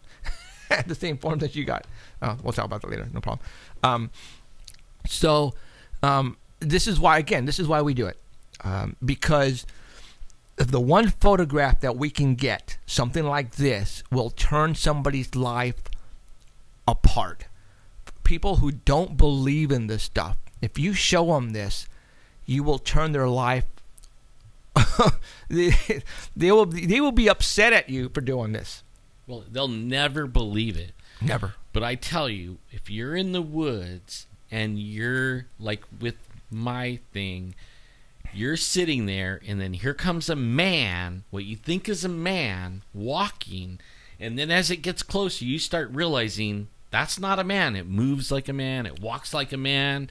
All of a sudden you realize it's huge. A huge man dressed in black or brown, and then you realize that's a Bigfoot. Your life changes forever after that. You don't go to the mountains and like you used to at all. Like before, you hike around oblivious, not worried about a thing. Now you're looking everywhere because you just saw something that changed your whole paradigm. You didn't go to the forest or the woods or the mountains for how many years after that? 6 years. He was chicken. He was at home, did not go up to the mountain because what he saw scared the. I lived in Yosemite. I grew up in the mountains where I saw that thing. We went for 20 years or more. You know what I mean? As a kid, right? Yeah, I grew up. Even a baby. My parents would camp over there in that area, and I was a baby in a playpen. I don't even remember. And when I was 7 or 8, I used to follow the creeks up and down, fishing and everything. Wow. I never, but only see there was weird things that would happen, and you wouldn't know, like, man, that was weird. And it would scare you, and you would run back to the camp. Never knew what it was. When that thing revealed itself to me, I was like, oh my God. I knew what all those scary things were when I was growing up. I was like, oh my God, that's what it was. And then it it took off running, and it ran, and when I went and found its tracks, they were 12 feet apart. 12 to 15 feet between footprints. That was it for me. I was gone. I didn't come back. It was like, my God, what could leave 15-foot prints, Right. And I was deer hunting, and I was looking for deer prints. I was following deer prints all over, and then here's these big old 22 freaking huge. I quit hunting. I don't even hunt anymore. I only look for Bigfoot. That's it. Not the only reason why we go to the mountains now. It's just to go to that spot. But guess what, you guys? We've gotten reports of the Bigfoots down here on the valley floor. And it's come from credible people. And, we know when people are telling us lies and not telling the truth. There are things that happen when we are asleep. All right? I'm telling you guys right now. A lot of this paranormal stuff happens when we are asleep. When you're asleep, things go bump in the night. I mean, these creatures come out and they walk among people out who have ranches. We have things with long wings, Mothman things flying in Delray down on McCall Avenue that a lot of people witness, like he witnessed. Spirits and ghosts. Again, this stuff is not supposed to be real. I mean, it's stuff that I grew up watching on TV, and I just always wondered, what if? But we're getting photographs like this, guys. We're getting sounds recorded on audio from animals that are supposed to be in zoos that are up in the mountains screaming at us. That just doesn't make any sense, right? So, our government know these things do exist. I can tell you that right now. Our military. They took Rick Dyer's Bigfoot. They seized it. Our government, our military know these things exist. Obviously, they know unidentified flying objects exist. Why? Because our jets here from Fresno chase them. All right, we've had many reports on it. We've had people witnesses. I have law enforcement coming to me telling me these things. What about like that crash? Why did chasing UFOs come? Because there was a crash of a triangle, and by the time it hit the ground, how fast were the trucks and everything there? I have to show you. God, there's so much that happened, in the past years that you guys, I have to, basically bring you guys up all to speed. I have video of when I got a call on my 24-hour hotline from a guy named Justin who said, Jeff, a triangle just crashed on the side of the hill where I live. I'm like, what? He goes, yes, it's on the side of the hill right now. And I'm going, okay, I'll be right there. I have shorts on, I grab all my electrical equipment, my video cameras, and I head on the freeway down to the location where this all happens. And I've got the video camera on my right hand. I've got the cell phone on my left hand, you guys, and I'm freaking driving down the 180 and with my knee. All right. And I remembered, because I showed this video and I put it on YouTube. It's still on YouTube, as a matter of fact. I had to bring all that, and we need to transfer all that over to this one. Yeah, we do. 'Cause I even had the white vans. We need to transfer all that. People were saying that I hoaxed it because I had somebody else in the pickup who was videotaping all this with me. But they don't realize that it was me who was videotaping. Well, anyways, I was... you were pulling a Lester out. He always has the camera on him. And he's holding it. Oh, yeah. I was documenting this whole thing, guys. And that's one of the reasons. I documented a lot of stuff, and I got a lot of stuff on video of this triangle crash. I'm going to say it was ours. All right? It wasn't a UFO from Mars, or, it was one of our top secret, probably TR-3Bs that accidentally crashed on the side of the mountain north of Fresno. Because on my way down there, I had Justin on the phone. He says, dude, there are trucks and cars coming over the mountain and arriving at the spot where this thing is at, and they're leaving off people and they're going back. And I'm going, okay, well, they knew that their craft was heading and it crashed. Well, to make a long story short, I documented that event really good, really well, and James Fox heard about it, and that's one of the reasons why they came down to Fresno to basically on that incident. But when they were down here, we introduced them to a lot more stuff that was going on. So that's why they stayed for 8 days, and they had a field day. Trust me when I say that the people here in Fresno do not like Alan and myself right now, because some of them do, only they can't.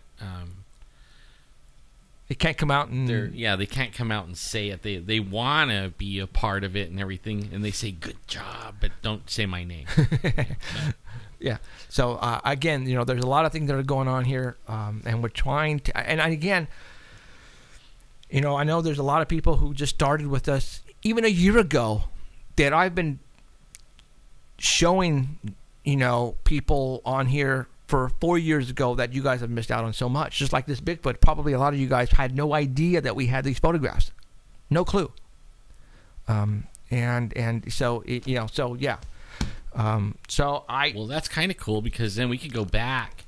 Yeah, and bring up old things old that stuff. we had. Absolutely. And it'll be new. It'll be new to you guys. Yeah. Especially like the windows and stuff like that. I know that's all over cable, but it's still... There's a lot of people who probably don't even get cable who have no idea what we're talking about as far as the windows go. Right. And you guys, we're going to blow you away there. Why? Because we go investigating. We go up to the mountains. We go and camp when it's raining and thunderstorming, and we get dirty and cold and get sick and get cold and get wet. Why? So we can bring you stuff like this, man. Show me where other shows are going to show you the stuff that we're showing you tonight. Just tonight. No one. Not that they went and found. No. They'll tell you. That's what we were talking about earlier. They'll tell you about somebody else's research, right? And then they'll or something old and call it hoaxers, like stuff like that. That's what they do. And this is one of the reasons why I refuse to bring up the Roswell incident of 1947. I mean, that's old news. You guys are tired of hearing about that. I'm tired of hearing about that too. That's why we're bringing up all this new stuff that you guys are just probably going, oh my God, and we're going to keep on doing it. And we still have a lot of stuff, like Alan just said. And you know what's cool? Like, now we're getting a lot of listeners. I know you guys are doing some research, right? And I know there's some Bigfooters out there. There's some UFO people. There's some ghost hunters. We'd like to hear like that. You guys could call in and share your stuff and email us pictures, and we'll have you on the show and talk about your stuff. Absolutely. Because that's like what nobody does either, and we want to hear from you guys, and we want to see your pictures, and we want to see the results of your research.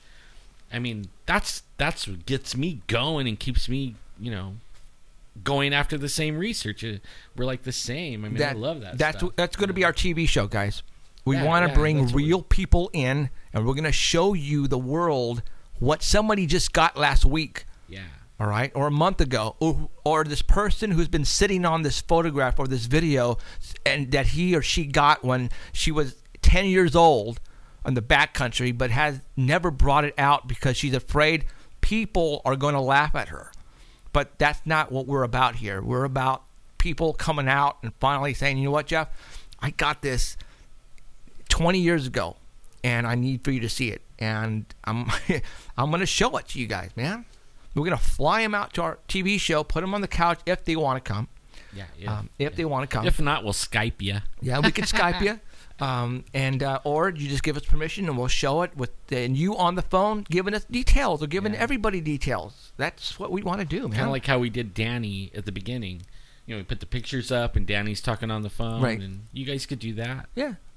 I know there's people out there that have some stuff and they don't share it but because they're afraid. But let me tell you something. But we're not going to make fun of you. No, but let me tell you something. For all those hoaxers and people who want to make fun of us and who want to send in stuff that are hoaxed, we have people who are in law enforcement.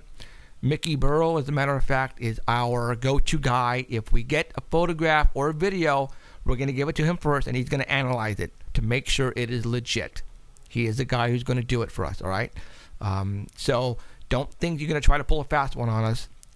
Don't even think, okay? And we get a lot of stuff that is... it ain't even worthy of even mentioning, really. Right. But, So, like Alan said, we have so much stuff that we have in the archives and photographs on laptops and in iPhones that I would love to show you, and I'm going to show you. And I think we're going to do that now, starting next week. Since now we have 3 hours every night. Or not every night, every Sunday. Maybe we could bring up a little something from the past every show. Oh, there you go. You know what I mean? Like, there you go. We'll do the new stuff, and then we'll come back with something that I like it. Nobody heard. I like it. I like that idea a lot. So bring back from the past. Okay, like this. Right. The Bigfoot.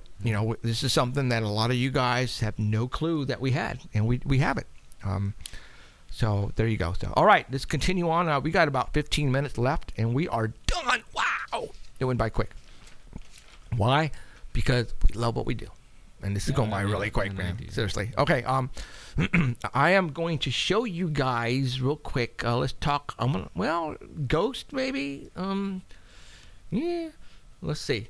For the government officials who are listening to us and watching this right now, I have video cameras all over the house that tape and that are hidden and all that kind of good stuff. And a lot of it is automatic. When it snaps the photograph, it will send it via email to me right away. Last 3 weeks ago, my wife was just taking off to go to work, and she went to work, and I got a ding on my phone, and it said, a photograph had just been snapped in your house. Here it is. And I'm looking at it, and I'm going, wait a minute, Shell isn't there. What the heck is this? And all it is a light source, but the camera took a picture of it because there was motion involved. So I want to show you this real quick, and it might be absolutely nothing. I wonder how many people, like nowadays, Comcast and I think AT&T is selling security stuff, that you can Oh yeah. I mean, everybody's rigged nowadays. You know what I mean? Like, oh yeah, it is. You can go on your iPad and have an app, and you can pull up, really go to the app, and you can see all the cameras in your house. Right. And then if it's something like that, it'll alert you. Like I've already watched the news and seen people get busted for burglary because, and they catch them right in the house. Because the people are like, wow, there's somebody in my house, call the cops, and then they go over there and boom. Boom, bust them. Yeah. Exactly. All right, here is our family room. And how many might have some of this stuff? Yeah, exactly. And stuff that I would love to see. Now, this is probably nothing, but I wanted to show it to you because it happened to me. It happened to us in our house. As you can see, it's like, and right before Halloween, we have a dummy right here. See the dummy?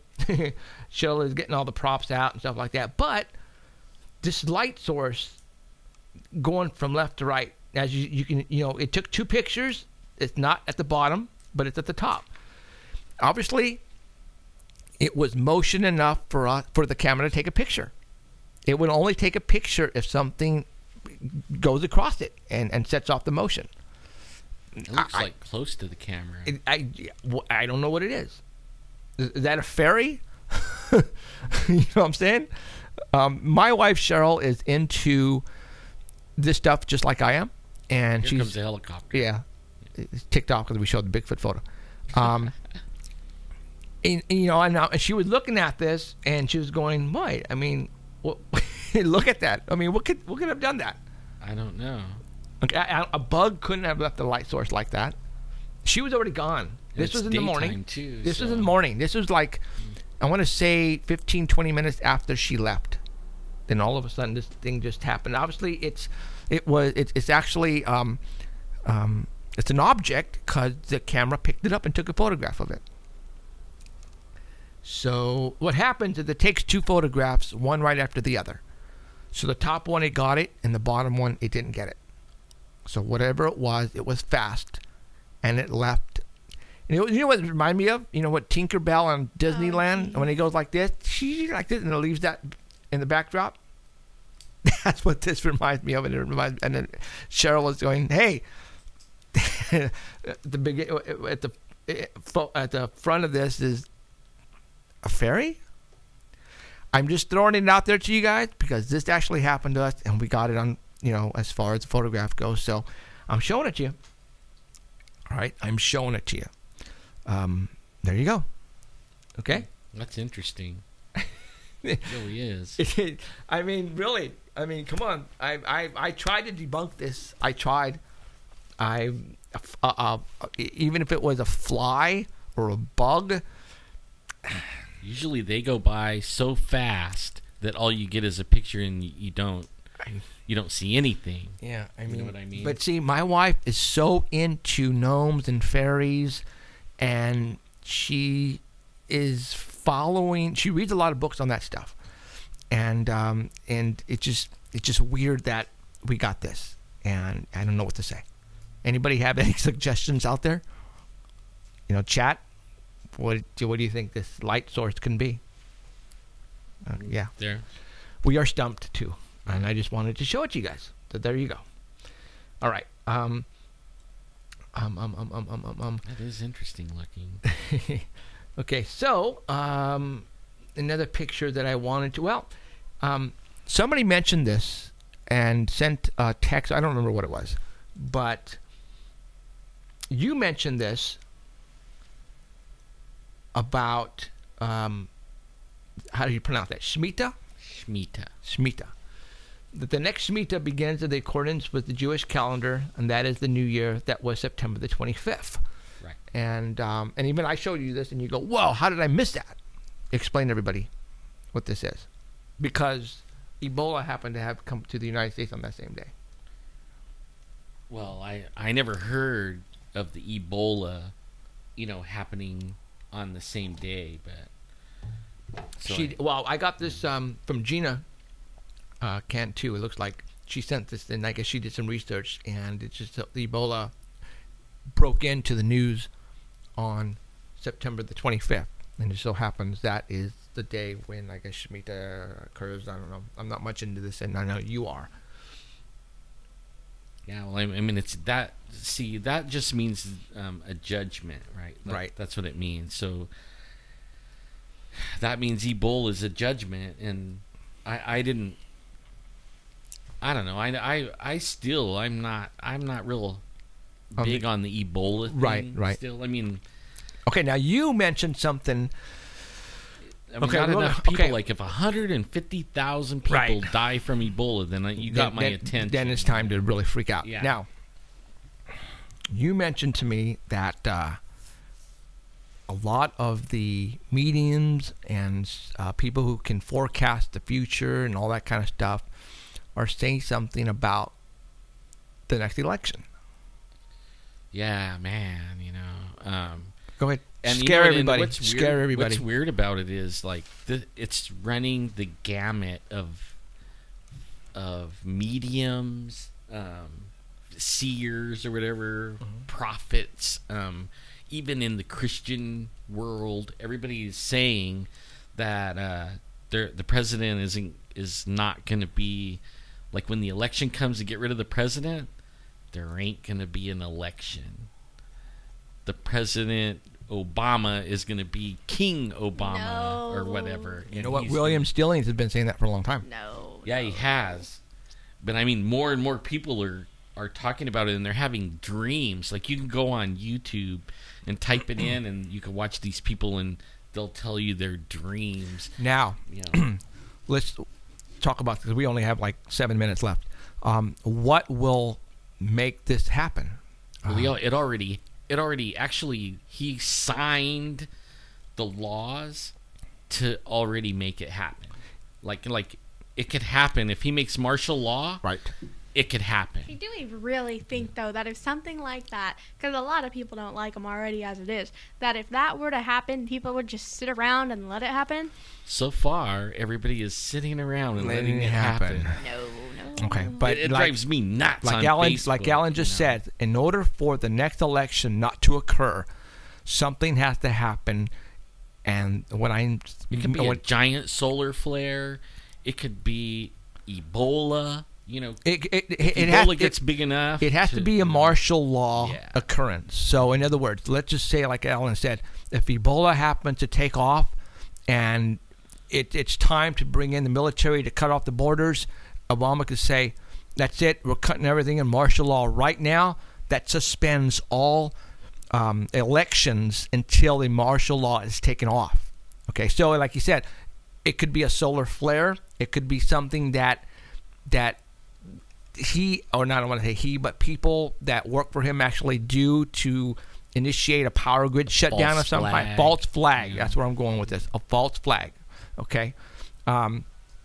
If he initiates a martial law, all elections are suspended, and it will be president from now until he takes martial law off the table. Right. And that he can, that can never happen. I mean, he can just say, you know what, we're still in harm's way. Martial law is still occurring, and well, I think everybody, like Emerald was saying, they're not going to sit still for it. Right. But everybody better look around. Like, there is lots of FEMA camps now. Yeah. And I mean, the Homeland Security, they just bought billions. Well, no, what I'm saying is, like, people aren't doing anything now. Right. Only because we're not really seeing it. Well, we are, because we kind of know we're digging. But once something big like that happens, once he makes that happen, it's going to be right in our face, and people are going to be like, "Oh, hell no!" Yeah, but only the problem is they already been preparing. Yeah, well, I mean, at that point, there'd be nothing we could do except violence. Alan's friends. One of the reasons why the law enforcement personnel are not. Wow, you hear the sirens? Yeah. Okay, the law enforcement personnel are not supposed to, or the higher ups are not liking what we're talking about. It's because, like what Alan said, that we actually are really close to like the Agenda 21 thing, right, yeah. The forest being shut down. And you know what? They don't agree with it. Okay. They don't agree with it either, but only they're like, close to retirement or something like that, and they can't get involved. Okay. That's simple as that. They have to back off, and they just hope everybody wakes up. Right. So that's 1 minute to music, right? Yes. 1 minute to music. Yeah, okay, guys. We told you like 10 times. We are done. We are She was done yelling at here at Paranormal Central. That was 3 hours. I think we could probably still go on, but you know what? Like Alan, I love Alan's idea. We're going to bring back some of the past for all those who are now and have never heard about a lot of the stuff that we have. We have stuff like what we showed you tonight. We're still going to blow you away. Going to blow you the freaking away. All right? So I want to thank you for all those who are tuning in tonight and Go subscribe on YouTube. Go subscribe to YouTube. And have some new stuff. Yes, and tell everybody about us. I mean, spread the word, all right? The more people who watch us, the better for everybody. And I just want to thank everybody for coming and tuning in. All right, you guys? My name is Jeffrey Gonzalez with Ellen Thomas and Emerald Bonilla. I want to thank you. This has been Paranormal Central. Keep your eyes in the skies because you never know what you might look at to find, actually. So take care, guys. See ya. Bye, everybody. You have been listening to Paranormal Central with Jeffrey Gonzalez and Alan Thomas, broadcasting worldwide at paranormalcentral.net and on artbell.com. Stay tuned for next time. Remember to keep your eyes to the skies. And we hope you witness something you cannot explain. I'm looking for you. You're looking for me. We have to decide what it will be. Can it be true? Can I believe?